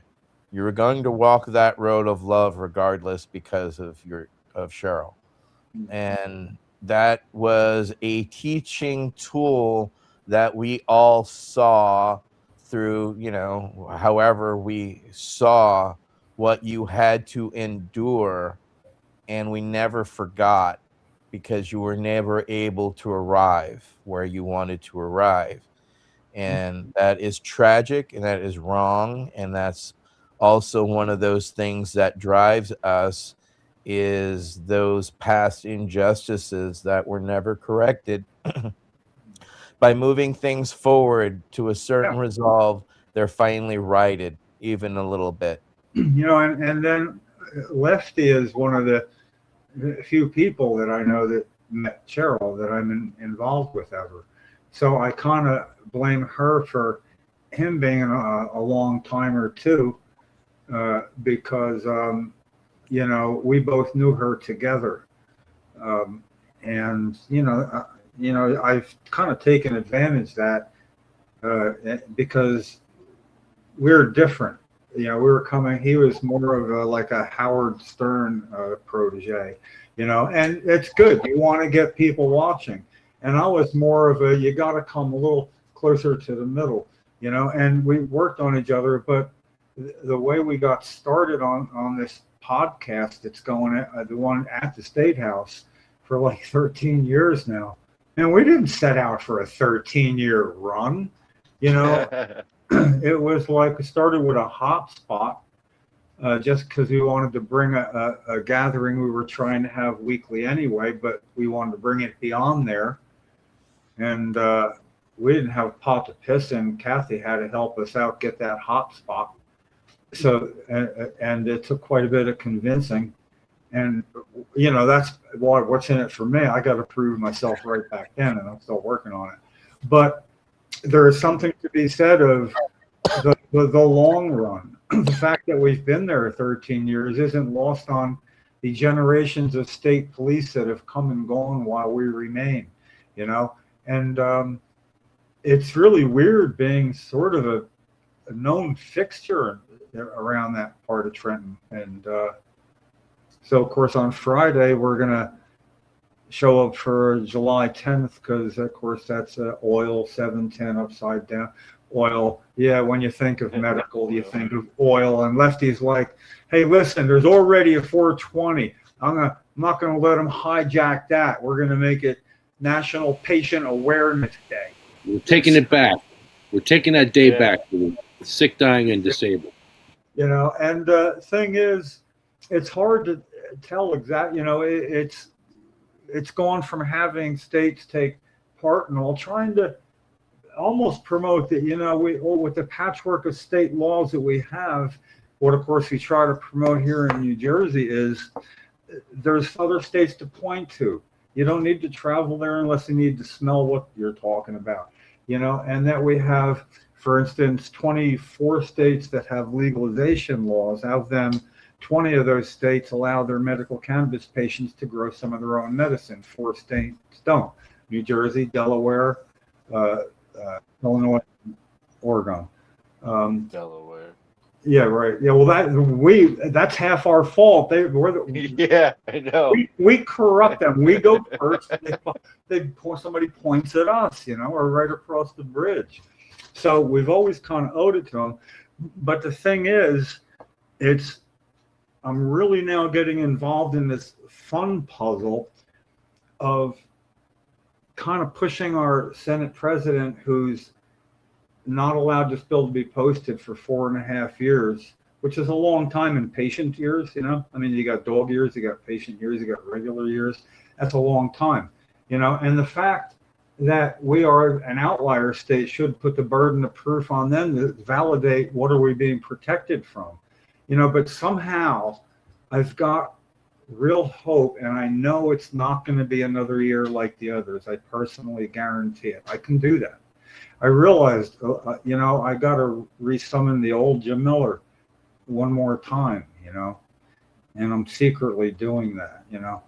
It's like the Hulk taking about a year and a half to get green or something, you know. But so I'm getting some ducks in a row, and I feel like I could have done some things earlier by now, and I thought other people would be able to. This is legislative. It shouldn't be me. This is not my specialty, but it's not getting done. And then I can't say, why isn't anybody getting it done if I'm not doing it myself, you know? And so, yeah, it's going to be different this year. And I got to tell you what, I have a hard time getting a grip on where I belong in all this. And I appreciate what you've said tonight, because I need to hear that right about now. Just be where you need to be sometimes. You can't be everywhere, but most importantly, if you can inform the process and along the way, guide the process, you know, it's you know, people are going to ask you and look to you and as if this is okay, and be honest. Tell them where it's good and tell them where it sucks, you know, give your honest feedback. You've got enough experience, and they're asking you because you have experience, and they want to make sure that, you know, they're passing, you know, everything properly if they're doing it respectfully. So hopefully they are. Some people do that, but ironically, I don't know. This might be not something I would imagine you might experience. There's people that are my own age that have been doing this, well, not as long as me, but a long time, and I'm still thought of as the hammer. I'm the one that opens the door. I did it with Cheryl, and then when I formed a coalition for medical marijuana with registered nurse Ken Walsky, he was the registered nurse getting credit for help ushering through the New Jersey State Nurses Association 2002 resolution advocating for us to do something about medical marijuana, whatever, and act expeditiously. And you know, basically, it gave me something to point to. But what happens is, I would be the one, like I got arrested at a George Bush rally, and then registered nurse Ken Wolski explained why I was doing what I was doing. It was I would open doors. Yeah. You know? And where there were no walls even sometimes. But and I don't want to say it's lack of respect for my experience, but what I heard after doing it is, Jesus, Jim, you got arrested at a George Bush rally, but that's going to be a First Amendment issue, not medical marijuana. I go, are you kidding me? It's all it's going to be about in the media. I don't give a shit what it's about in court. It's going to be all, and of course it was, you know. And then they found out that a nonprofit can't pay for somebody's $400 penalty. We went on double secret probation for 6 months. But the point is, even now down the road, I can't explain to people while having a 10-foot blow-up rat named President Rattari is a good thing, and somebody's saying, but we can't piss off Senate President Scutari this way because we need him to get things done. Understand, I'm hearing this. It's a double-edged sword, Jim. At least you're trying, and that's the thing that people are more than happy to sit around and play, you know, armchair quarterback and yell about the situations. But this is when I tell them to shut the fuck up, go contribute, or go join an organization and go educate themselves, because they're showing their ignorance. And this is the big problem, is that most people have checked out. So this is where I've also implored them, well, if you don't see the representation in an organization that's out there, then go create one yourself. Yeah. I helped create ASA, I helped create VAC. Again, if it's not there, then create it. But if it is there, then go join it, represent it, help save it. And that's, at least you're trying, and you know, fuck everything else. You're looking at a core group here that is really kind of in a way that, see, Lefty and me, we've gravitated to understand each other and really morphed into a stronger power than either one of us might be by ourselves. But Right. then Sue is the one that is not a bobbing head doll. She like really tells you where it is, and that kind of keeps the boys in line, you know. And it's Building teams is important. it's kind of there, like waiting, and something is gonna happen this year. But it's like that Green Day song, "Time grabs you by the wrist, directs you where to go."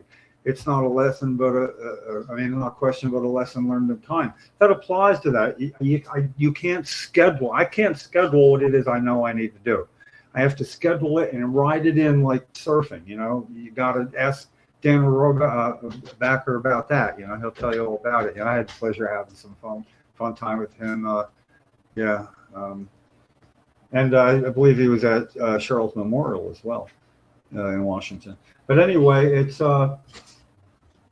part of me is excited about it, you know, and oddly enough, it could end up being something so simple that it's not a big deal. But we can't negotiate with somebody that, when you have no teeth, no power, nothing to negotiate with. And he's a Senate president who has favors all in and a power plan that everybody understands, and you want to be in his drafts, not against his headwind, you know? So sort of like what's going on nationally is really, in a way, a little microcosm here with a Senate president who everybody understands him. You don't have to say it out loud. Wink, nudge, nudge, can't tell you why, you know? And we're close enough to crack that code that I think I can give us the power of negotiation.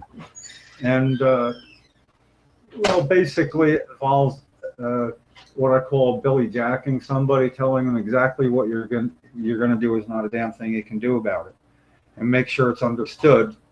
And there's a way to do something like that. And then say the way to avoid this is to come clean on a Zoom meeting, and that I negotiate myself out, bad cop, for somebody else who can come in and kick his ass. You know, that's what I've been doing for a long time. I'm ready to do it again, you know, open a door like that. And, but I wouldn't be able to do it without the help we're looking on right here. And Johnny Stash is a secret weapon, because when Lefty and I were at the State House podcast just last week, or Thursday, we were obviously there for home grow for patients, and obviously Senate President Rattari is a bad guy, but he's a 10-foot cute rat holding a nice sarcastic sign. You shouldn't have trusted me, or whatever, you know. But then there's also people doing business there, and even though it was not real crowded that day, there's a real nice lunch truck that came by, like for a morning break, for breaks. So the police and anybody that's anywhere near that front entrance knows to come out in that little hour and a half time. So it was amazing when a song came on, and our podcast it's not blasting, but you can hear it. And this song comes on about honk for home grow, and I thought, what the hell? You know, I mean, I recognize this is going to be Johnny Stash using Suno to make a song, but what a coincidence. It was just before that when Lefty said, look in his podcast, Jim, you forgot to bring the honk for home growers. We're in a little canyon there, and people honk, and we miss it. And I'm like insulted. Come on, you know I'm better than that. I got it. So I went over, and he's like, you're setting it up. I can hear him. He's setting it up, facing both ways. There's a horn. There we go, you know. And then I come back from that. Now we're talking, and what was it, Leslie? 15 minutes later? I can't remember. It was too weird. It just, all of a sudden, this song, reggae song, Honk for Home Grow, comes on. And it's really wonderful, you know.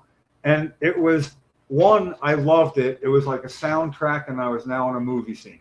And I'm loving it, you know. I mean, because like there's no verbiage for me. All I have to do is look at me, do what I do best. I move around, you know. I got to learn not to do that. Sometimes I sit on my hands. like this. But anyway, what I noticed was somebody had just gotten their whatever to eat, and they kind of this eyebrow up thing, and they're looking over. They know what we're there for, and we're just smiling and listening to a song called "Honk for Home Grow," and people are honking, and there's a honk for home grow. So I just put where they can see exactly what I did. And so they see the honk for home grow sign. They hear it's just been placed up, and now a song comes on, honk for home grow. Tony, you made us look really good. it was a good song. It was like relevant. It was like people are kind of looking around, almost like, is there something going on? You know, we were like magicians to them for that little bit. You know. I'm gonna play it, but you have to mute yourself. Anyway, so that you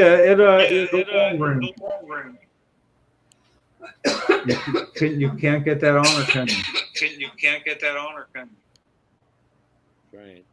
Okay, this is I think where you came in. Okay, this is I think earlier. where you came in earlier.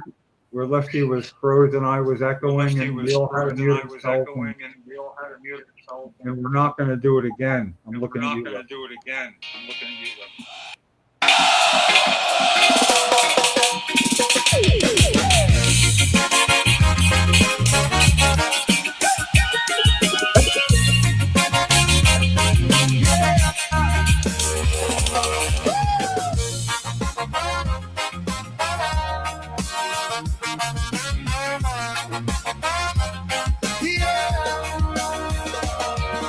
Back porch grow, little green rooted, hands in the dirt, work before the church, honk for home grow, honk for patient first.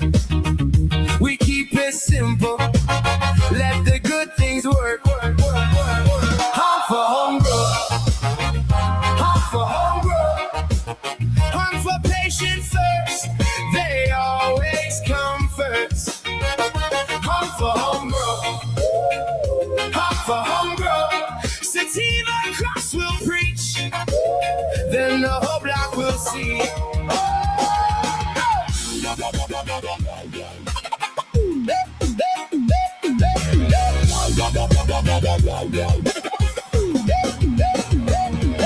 The bills in Senator Nick's drawer, quiet at Nick's office door.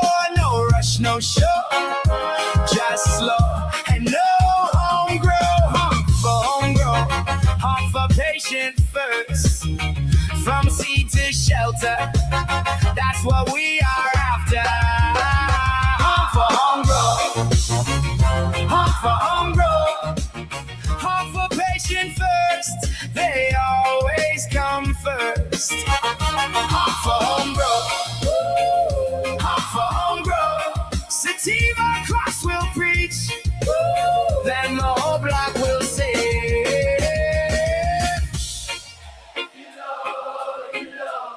Let the small seeds grow. If you know, you know. That's the way it goes.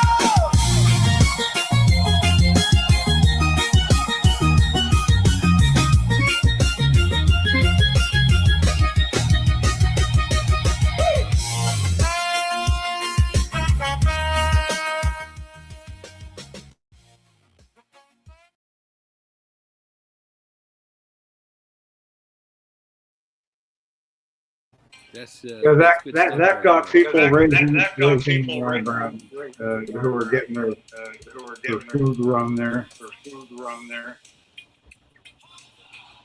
Yeah. So we'll show up on the on Friday. It'll be actually be from Friday for 7:10. Yeah, next Friday. Yeah, there's gonna be no. That could be our official meeting too. Yeah. Well, I know one thing though. It's like Patient Awareness Day. It's going to be more of a they're out of town pot party, you know, pretty much. When we're right by the sidewalk, we're cognizant of making sure that there's nobody on a school trip walking by, so they can see what we're there about, but they won't see the consumption and that sort of thing. But also consider that when they walk by and they're like maybe 7th grade or something, and they're looking by and they see exactly what we're there about, I would imagine if I were their escort, I'd be kind of worrying, do I jump into action to what's this about? So right now I am into organizing young people, just because of the events happening in this country. We can't grab them the same way people could grab. We innately knew what to do. What do you mean by young people, though? Like, what years are you generalizing that? A lot younger than us. Oh yeah, like that's a lot younger. 60 years old to me. Come on. Yeah, I'm 57 this year, so we gotta figure out. Yeah. Gen Z, Gen Alpha, But So they're, you know what? But they've lived through different times than us, So they're scared.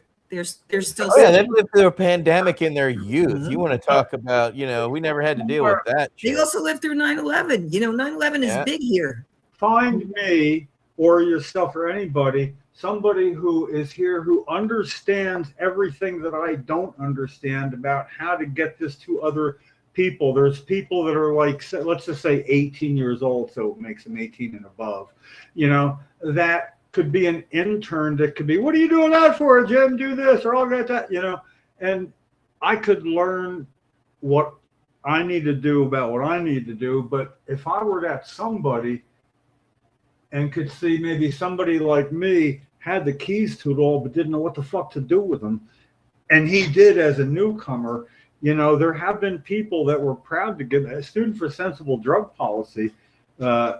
When I took Cheryl to the Northeast Regional Conference in Rhode Island, where we were stayed there with Ann McCormick, Todd's mom, that they really saw.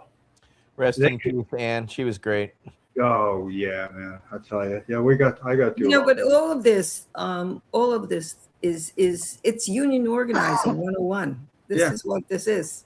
Well, this is, and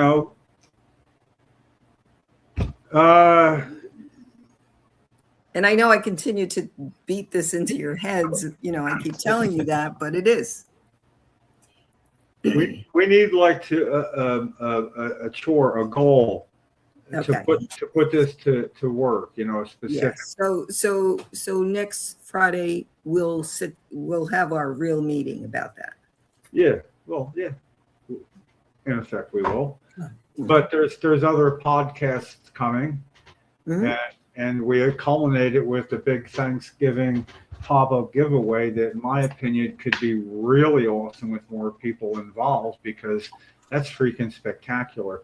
What we do, Etienne, is we go there as Cannabis Consumers Care, and we get like really quality, nice warm coats and clothes and things, and we get money. Kathy goes out and buys 40 things of like toothpaste, toothbrushes, what else? Shampoo, feminine hygiene product, that people can take away. And we set out stuff on tables, and people, we have to have a sign that says, really, free stuff. Take what you need, but leave the rest. And like this last year, we didn't make it anything. It was Cannabis Consumers Care. It wasn't angling for anything. Oh, and this time it was welcoming Governor Cheryl-elect to Washington with a sign that said, "Cannabis consumers need your help," but more about that coming up later. It's News at 11. There are things moving in considering that, because we went through 8 years of Chris Christie, and we put him through cones at the podcast. I don't know if you know about the association. Oh yeah, and rightfully so. No, we put him through the cones, but he never went in the side door. He'd come through the cones where we directed him through what a sign said, "Foot traffic study, we think." and a picture of me and Bill Baroni and him all together, who was the guy that went to prison for doing the cones. You know, Kathy started the cones too. She had 4 6-inchers, and or 9 inchers, and then they grew into bigger. I always come up with teacher ideas. and things. And what I really liked a lot is the state police watched this happen. It was week to week then. We were there like every Thursday, so which week can be annoying to anybody, I bet. So what happened is it went from that to 4, and then to 4 on each side, and then people started donating money for company because they wanted to see, because we wanted to come out and all the way and join with the rest of the sidewalk, and I was going to take about 40 19-inch cones. So a state trooper came out and said to me, he's watching this line of cones, and he goes, "How long are the cones going to get?" And I said, "It grew up to be about 24 inches eventually." I didn't know what the fuck he was talking about. But anyway, what happened is he walked over to where I was through this long line, and he started telling me about that being in the way of or whatever. And I stopped him. I said, "Listen, if you want to make that argument, don't walk right through him. Walk around him to tell me that." And he realized he became my answer that no, it's not going to block anybody from running into anything. You don't walk through them to tell me it might block some. I've never been impressed by their logic, but I think they get impressed by ours, and it's like really weird to have a really good rapport with the state police to the point that we allowed a group to have a large protest. We'll have red shirts. Lefty could say what it was from, he'll remember. And they were up by the fountain in the annex, and we were up by the road anyway, but we were smoking pot, and somebody had an issue with that, one of the organizers, and they might have had 100 people there, and we had a dozen. And yes, we were smoking copious pot. So we turned around and watched this person run up, and the body language and the police, and this person had all this kind of motion, and the guy went like that, pointed over there, went that, and just turned away and walked, and it was good because that person kind of looked over, and of course I'm there going like that. That's right. We own the police. Well, the thing is, we've never disputed, we've never argued, when it's like, no, you can't put up signs on the railing into the State House anymore. It's okay. Yeah, they chip at you in any way that you can, but that's why you have to keep fighting, because you're fighting for others, but also for the rights that people don't realize that are getting eroded through your direct activism, which is important work. We're a presence, it's not tough work though, really, because all we do is talk. The setup is disciplined to get it set up, and I try to get out there. I'm closer than Lefty, and I can get out there to get a good parking space and try to park just far enough away from another car, annoyingly enough for anybody else can't park in it quite. And then, however, somebody backs up to me, especially from there, whoa, not so close. So when Lefty comes, I can drive up, and he has a parking space. It's all like a teamwork. But we get pretty high, I got to say. Without even really meaning to sometimes. And then people stop by and they join us on the podcast. We enjoy that. And, not so much for the camera, but while we're there, we're prepared if somebody really doesn't have a bud and don't have much to give but a bud. It's nice to even kind of have that reputation. It's weird to be a fixture in Trenton for this long. Oh, Lefty, the ramp. He had a ramp that was stolen or disappeared. A small little ramp to get over a curb for wheelchair, because we're on the other side of a curb when we do this on the lawn. And I forget how it became a police thing, and it was all of a sudden back there like it was returned. But it was returned to a bottom step of about 6 steps going up a ramp, not by a curb. It was weird. So did you ever find out about that, Lefty? Just a sidebar? No? No, we have court in August to find out the guy who stole it. I think whoever did it just put it back. It's a jinx. It's getting into fucking court and whatever. And I think it was somebody just put it back there, not the police. Police don't know how it got there. Anyway, it's trained. You know. My last question is, what is your favorite munchie food? Everybody gets the question. Munchy food. Well, it depends. It depends on the mood.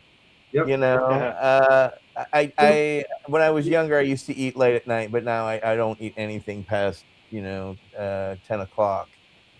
So snacky foods. What I mean, Oh, that's so hard. I mean, I got like cherries, and I've got fruit sitting next to me, almonds. You don't seem excited about it, though. Hmm? You don't seem excited about it, though. No, I mean, I just as a I'm gonna road trip here soon. And I know when I road trip, I like to eat bugles. Oh yeah. Bugles. Nice. Okay. Put them on your fingertips like you got fingernails, and yeah. I like that. Sometimes a plane, they've got a caramel one that is really a fucking good stoner food. But I'm like I said, I'm a 57-year-old guy, so I don't eat like I used to. So snacks are a different thing nowadays. I like to snack on little chocolate, but there's these like little from Trader Joe's, these little Snickers, little half quarter bites, and those are probably my little favorite because I lived on Snickers in college for some reason, and so it's always a familiar flavor to me of the mixture of caramel, chocolate, and peanuts, and yum yum yum. And what else? You got another question? Yeah. Come on. Come on. Oh, the first time you got stoned, how old were you, and what was the story behind that? There it is. Okay, first time I really got stoned, I was 19. I was working at La Casa Mexican restaurant as the dishwasher. And I remember the guy who came in who was from the tire shop behind us. And he rolls in and he pops out. In the center of his palm is a little green bud. And at that time, I had only smoked Mexican. I'd never smoked kind bud before. So he comes in, and I want to say, this is like 2 in the afternoon. It was an afternoon weekend shift or something like that. So it was, nobody wants to be where they are, right? So he's like, oh, we're going to get high off this. And I look at him like, yeah, right. And so he puts it in the bowl. He does the explanation of the lighter. He's like, okay, you just got to light it from a small end. You can't light the whole thing. I'm like, okay, right. So I do it, right? I set the bowl out and I corner it out and I hit it. And as I hit it, it just expands in my lungs. I remember handing the lighter and the pipe to the guy, and I immediately turned on the side because it was on this kind of a half couch thing. And I immediately laid back, and I remember looking up at the ceiling, and all that went through my head is, oh, this is marijuana. I've been smoking whatever the fuck I was smoking, and then I remember afterwards asking him, I was like, dude, how much is that pot? And he's like, oh, this stuff back then, this is 1989, 90. And he's like, yeah, that's $50 an eighth. And I was like, fuck that madness. I can, back then I was doing $15 eighths of Mexi, right? So I was doing the math in my head and I was like, I will never spend $50. I remember stupidly saying that, and I remember hearing it out of my own mouth. And as I was saying it, I was saying, I have a feeling I'm going to regret saying this out loud. I'm never going to spend $50 for an eighth. Right. You could have been shaking your head like that when you said it. Yes, I am. Yeah. Yeah. So that was really Morgantown, West Virginia. was the first time I really officially got high, and it clicked. It was like, oh, okay, wow, this works for me. And why does it work for me? Well, I was, back then I was an alcoholic because I was going through college and being in the military. And right after the war, I was heavily into alcohol. I would drink up to a fifth of Jack Daniels a night and start into a second bottle. Whoa. Very unhealthy levels of drinking. And it was one of those experiences where I had another friend of mine who was a much more successful drunk than I was, that he was that guy that went to the party that pissed on the couch. Oh. And Oh. nobody That wants guy. nobody wants to be that guy, because that guy can no longer sit down at the parties, right? And so I realized I was kind of couch surfing and passing out at people's houses, and I was just one piss stream away from being that guy, That guy, yeah. right? But the stigma of that guy, by going around parties and watching him have to forcefully stand and then leave embarrassed, was like, oh, that's some fucking shunning of a level that I don't think I want to experience. No. And that was strong enough for me to realize that No, you'd be I that guy. leaned more into pot, but it was also I was working on a horse farm, and that was probably the most effective thing for me after the war. Was to come around, because I didn't care about humans again. There's an unfortunate thing that happens when you exterminate humans, that it becomes hard to care about them again or to come back to society, etc. So I struggled with that, and the military did not have any assistance in taking you on that guideline. It's one of those things that all veterans experience and have to deal with. And I will put it to you in two perspectives. When I left for war, everybody said to me, I love you, come back in one piece. When I came back from war, the first thing 95% of people asked me, so did you kill anybody? Really? Really? And they don't prepare you how to handle that. How do you answer that? No you training for that. There was nothing for that. And what does that do? That brings up, for me, it became very traumatic, because you see the faces of the people that you kill. You never forget them. They live in and they haunt you forever. Okay, it's not a wonderful and beautiful thing. It's also why I work and do what I do, is because I feel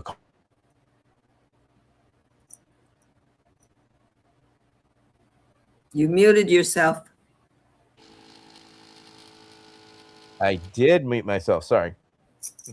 So for myself, it was dealing with the shame of having to confront what I did in combat every time I stepped out of the house and talked to people and saw friends that I hadn't seen, that, again, the last thing they said was come back in one piece. And nobody seemed to get that irony except for us soldiers. And that, for me, that's what drove me away, and why spending that summer working on that horse farm in rural Pennsylvania probably saved my life. Because, there's something honestly about going out, getting up with the sun, going to bed when the sun goes down, working your fucking ass off all goddamn day for something else, and then, rinse, lather, and repeating. In those times of trauma, for me, it really helped humiliate myself as well as humble myself and figure out how to exist again in society when there was shame for murdering men, women, and children over oil. Those are things. That's a very good therapeutic module being used now. There's a lot to be said about Yeah, between art therapy, growth therapy, animal therapy. I'm a big proponent of all those. And one of the things, one of the VAC we're big proponents of is definitely growth therapy, because when you're going through something very hard or something life-changing or life-threatening, there's nothing better for the soul than to create, sustain, and build something beautiful through nature. It is a rewarding experience that has, we don't know how many suicides they've held off. You know what I'm saying? You know, because that's a reality that we face. And not only that, it's, you know, it's a big reality for our first responders. But you know who's right behind first responders? Researchers. Yeah. I actually work and have an active group for some of the top cannabis researchers because of the hard work that it takes, as well as the high suicide rates, unfortunately, among researchers because of the pressures that come with it, as well as the loss of areas for jobs. So it's just another area of cross awareness through our understanding of course, you know, there's the coined phrase of 22 suicides a day for, you know, military veterans, which there's more or less on any given day. And that's, unfortunately, we have lost more veterans coming home than we ever lost in combat. And that's because of what we've asked these men and women to do as children, and the horror and karmic debt that comes with that. I was able to experience that at a young age, and it's horrible. No human should do it. There is no greater teacher to peace than experiencing war. You know, Sometimes it's interesting that you said that research is right behind that. I was a burn ICU nurse for many years, and I also worked trauma in inner city settings. So they had done a research study on nurses, the nurses in Vietnam when they came back, and us as a group, and we were neck and neck. It was equivalent, So yeah, people don't realize the horrors you go through daily. I mean, just being a nurse, I got nothing and will forever have nothing but mad respect for nurses. I was just a minor combat medic and all, I nothing, what you experience all the time, people don't realize is how quickly y'all assume and accept the responsibility of your PTSD. You learn how to live with it and how to survive alongside of it.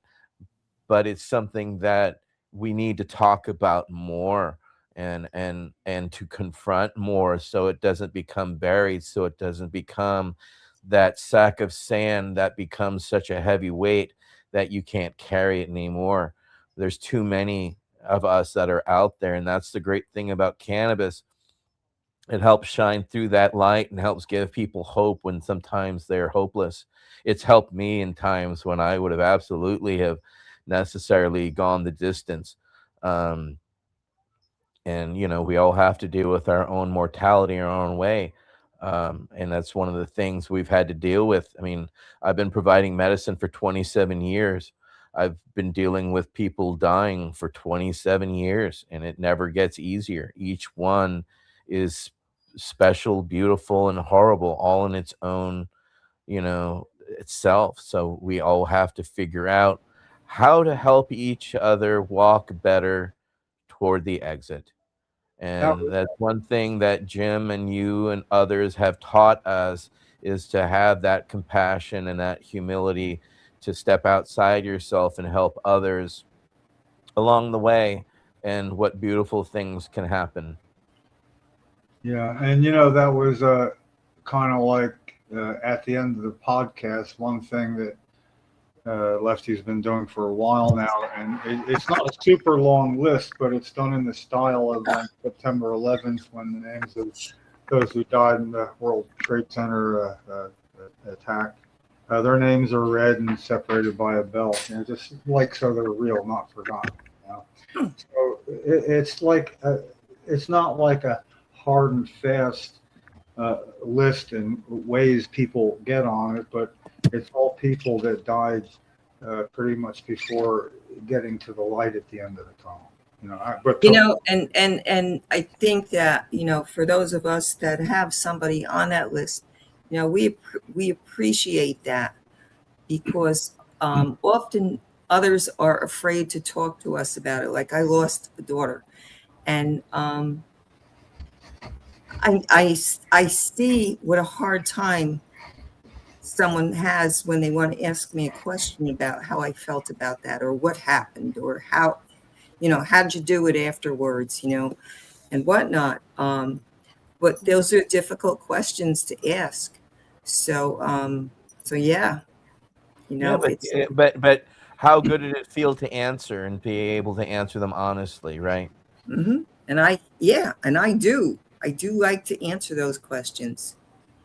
Yeah, but they're difficult. They're hard for others to ask. And that's understandable, because that also shows in the respect for the road that you have traveled. Yeah. And that road that others traveled until they could travel it no more, is like, Lefty and I have had some of the best podcasts ever, ending on such a high note. And then it comes time to read that list. I believe it's holding fast at 61 names right now, and it's the name in a bell. Not much to say about it, just so the names are read out loud. It stays. I don't know. For me, it's like taking a sort of punch with the helmet on, though. You know what I mean? Ain't no knockout blows going on. But it reminds me what I don't need to be reminded of. But it somehow all adds up. So anyway, at some point he reads that, and then he recites either one or two stanzas from the Ode to Remembrance, which was written for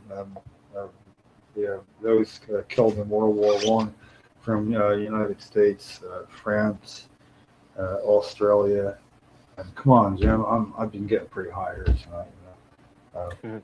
It's like, come on, whatever, it's the good guys, but from World War I, and there's one comment in particular I like, and the one that if reads both of them, we use that as a metaphor for the people's names that were on the list that we just read. And I love that line, they fell with their faces to the foe. Oh, man. So that's something everybody that's on the list had, and, just a way to remember. And it rings a bell, and we feel like shit, and we go better about the rest of our night. So Lefty, is he? I don't know. Hey, I can hang out here forever, but I know Lefty, like, he's going into his overtime right now. Overtime. Well, I can't thank y'all enough for having me tonight. Oh, man. Thank you. Right back at you. It was like, It's a pleasure. it's really as riveting and understandable as could be for anything we hear on this. And man, it was I always hope to feel something different, know something different, feel like I've been educated or opened to a new door. And, yes, and yes tonight, And, it's actually, this is pretty much like meeting somebody, and it's good to meet you.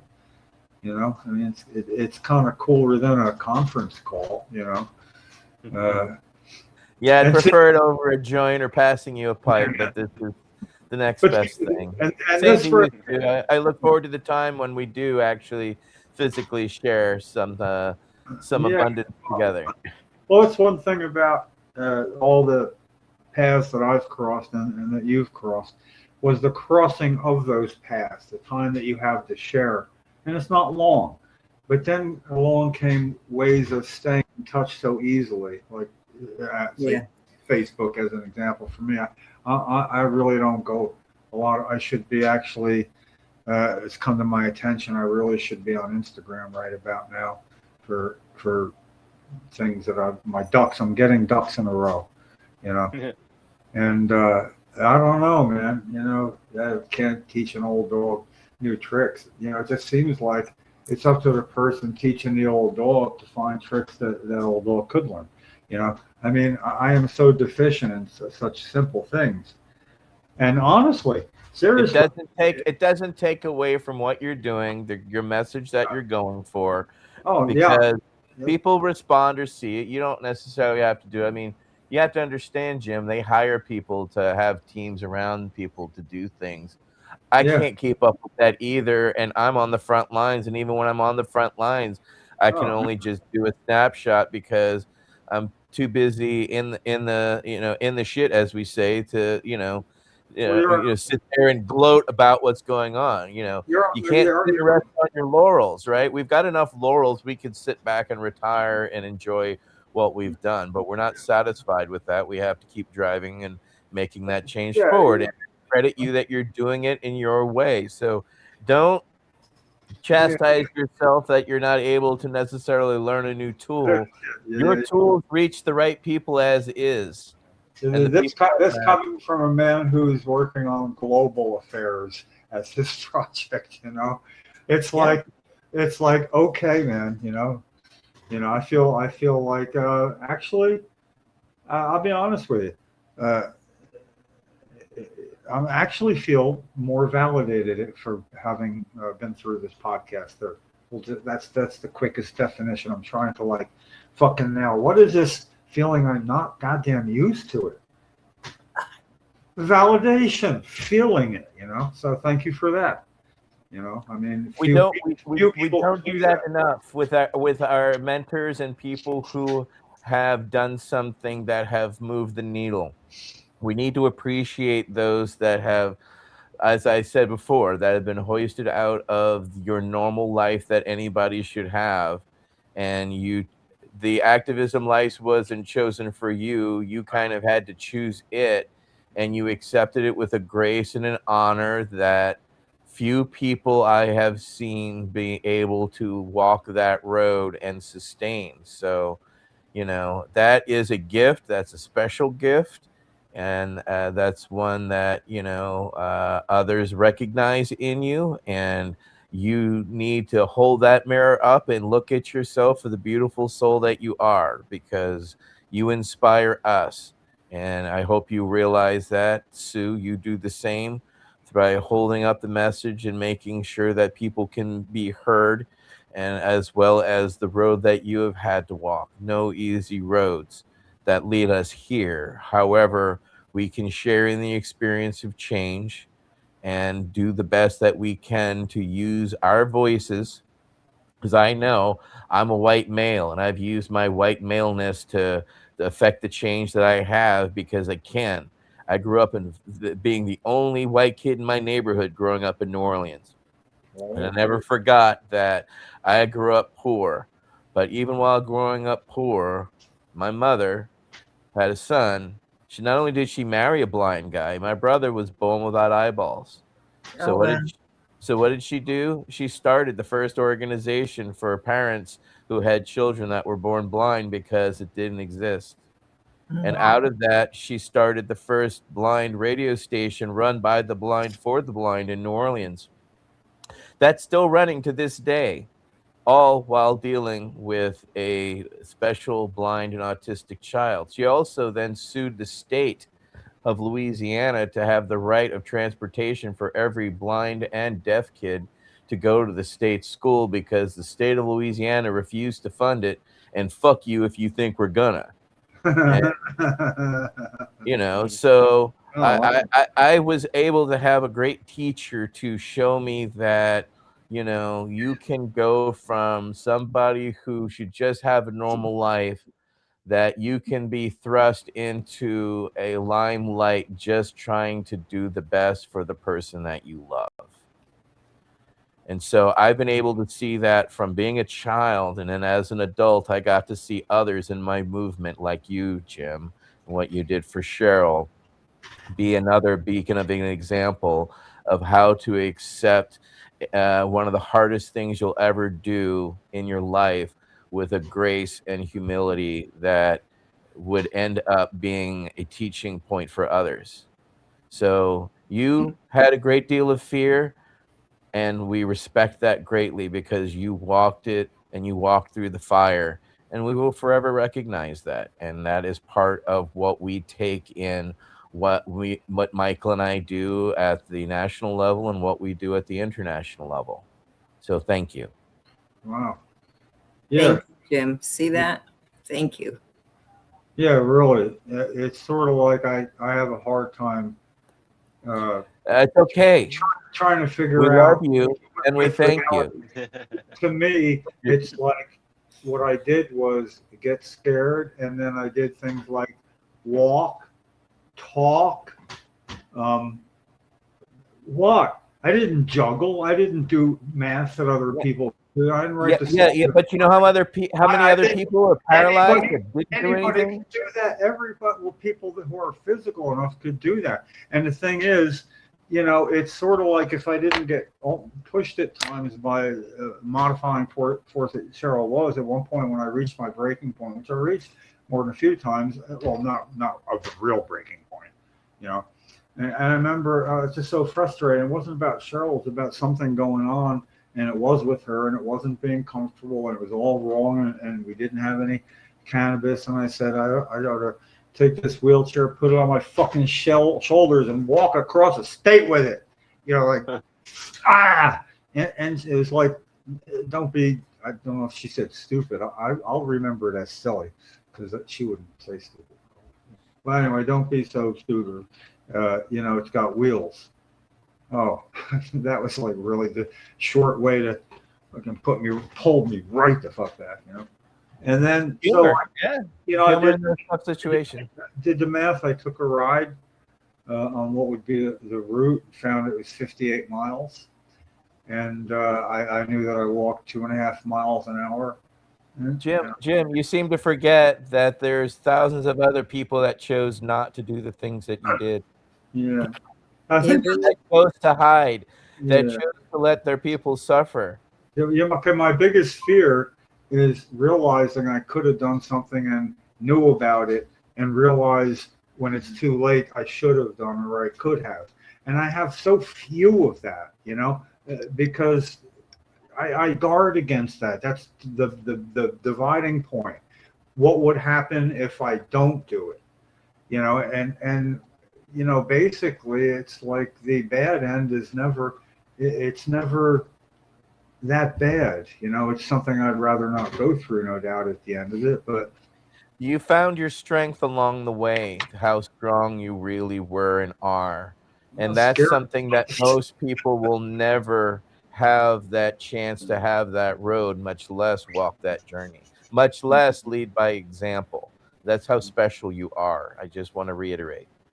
Well, as you would, I appreciate it so much. You got to know that, but you also got to know that it comes with a price.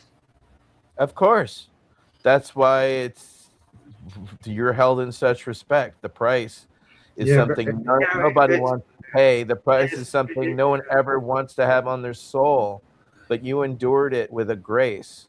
Yeah, and well, it endured pretty much. Yeah, enduring. You know, there's like, I don't have that classic PTSD diagnosis. I've never been diagnosed. I've never told anybody any truths like that about me. I don't know if I could. You know, so I've been relying on self-diagnosis, and I have arguments with myself. I mean, Kathy, I could be quiet. No, you know, like what? I'm sorry. You know, it'd be like, because when I know and I recognize the right thing, I have this momentary conflict, and it's like jump, dive, and I do, and yeah, an outcome, you know, and in the process, I'm not in a hurry when I drive somewhere. I try to. It doesn't matter, you know. And I don't play the. I never played the radio when I'm driving because my Carnival in my head is my own company.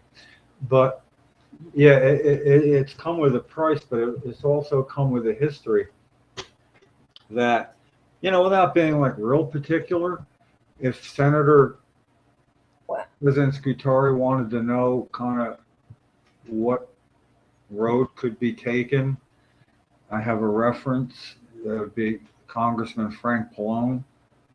That if he simply called and said, "Listen, Jim Miller said I should be Jim." Well, yeah, he said I should be in. Why? What's he? You know, yeah. Frank Pallone could set him straight that actually he was had a moment like that himself, and he took the wrong path.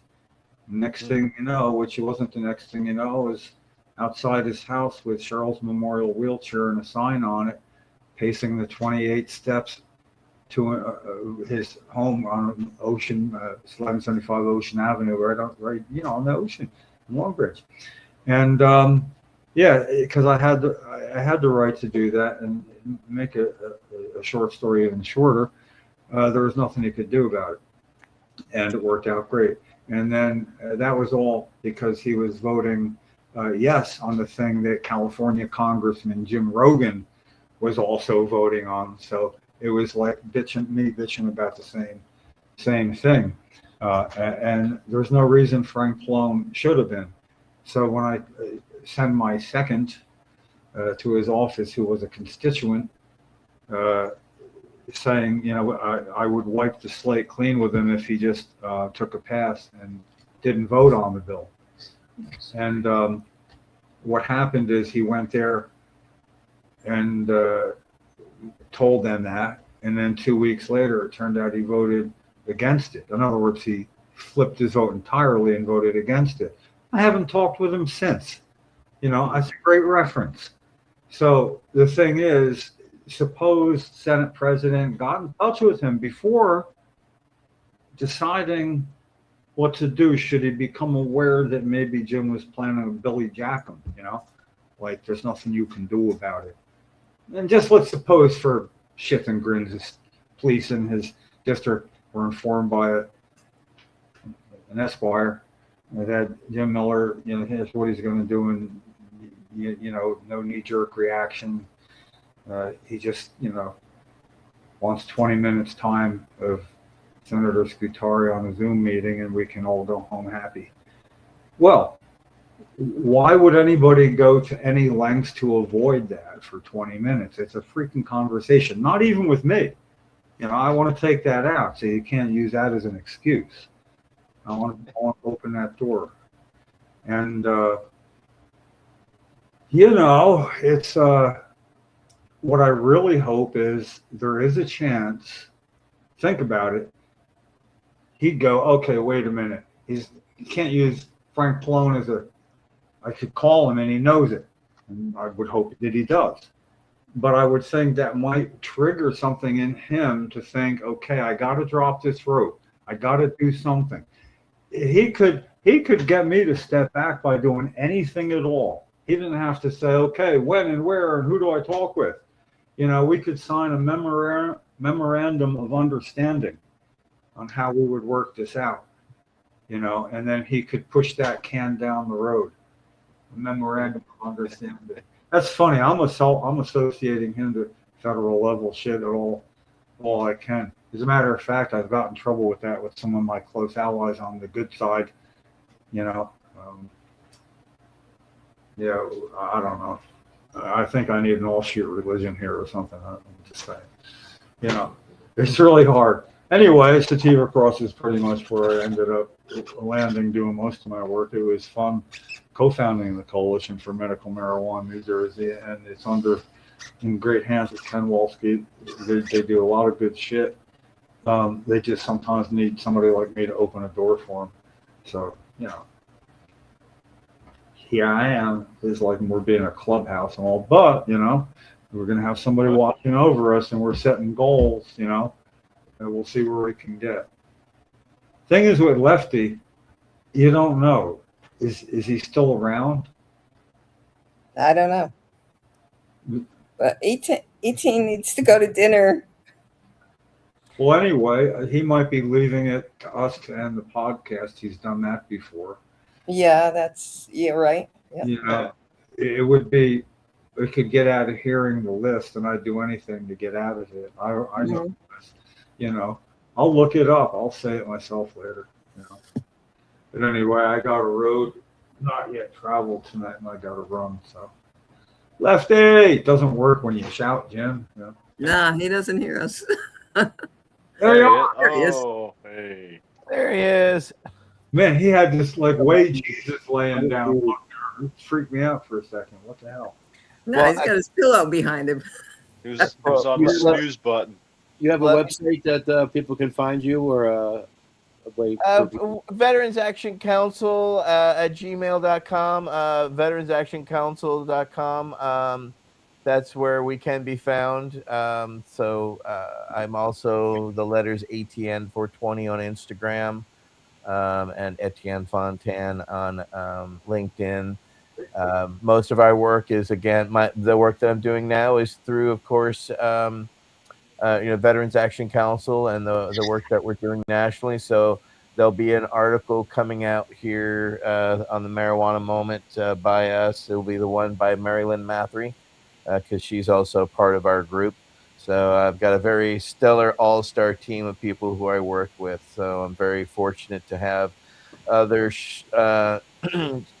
shoulders of giants that I get to work alongside as well. So alongside Michael. So we're going to keep doing what we do. So y'all keep doing what you're doing. And I can't thank you enough for inviting me on and sharing this time and space. It's been wonderful. Yeah, stick around. Thank you. Thank you so much. Thank you very much. And stick around if you care to for the list and the Ode to Remembrance thing. And would I be correct in assuming that there might be some way we could talk you into coming back again?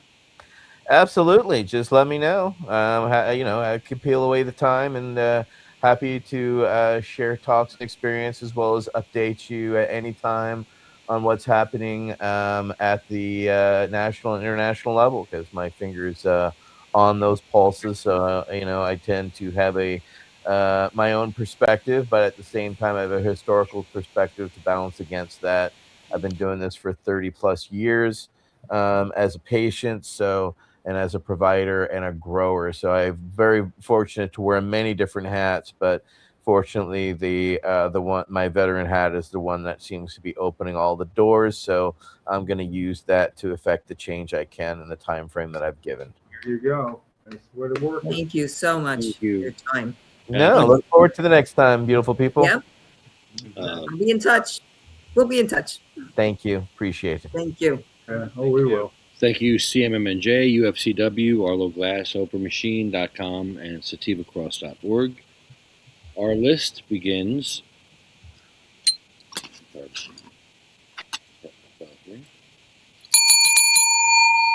ring our bell now. Ever since we did a show on September 11th, and we decided to start ringing the bell for the names. Yeah. It separates it somehow. I don't know. It's like it just works. It really amplified it. It made it jump, and it didn't blend. It staccatoed it rather than slurred through it. So that's a musical version. First on the list is Cheryl, Sabina, Diane, Gracie, Cindy Mae, Marie, Jack, Joan, Randy, Holly, Bill, Chad, Jeremy, Colette, Matt, Troy, Russ, Roger, Jay, Ella, Jack, Anthony, Jake, Mo, Alicia, Lynn, Dan, Sean, Joyce, Lori, Frank, Paul, Flo, Thorne, Frank, Lorraine, Terry, Charlotte, Cher, Jaybird, Michael, Marley, Colette, Brendan, Red, Rico, Lou, Becky, Yolanda, Chip, Paul, Lisa, Marcus, Gary, Julia, Wayne, Waxy, Joe Marie, Paul, Jeff. Miss them all.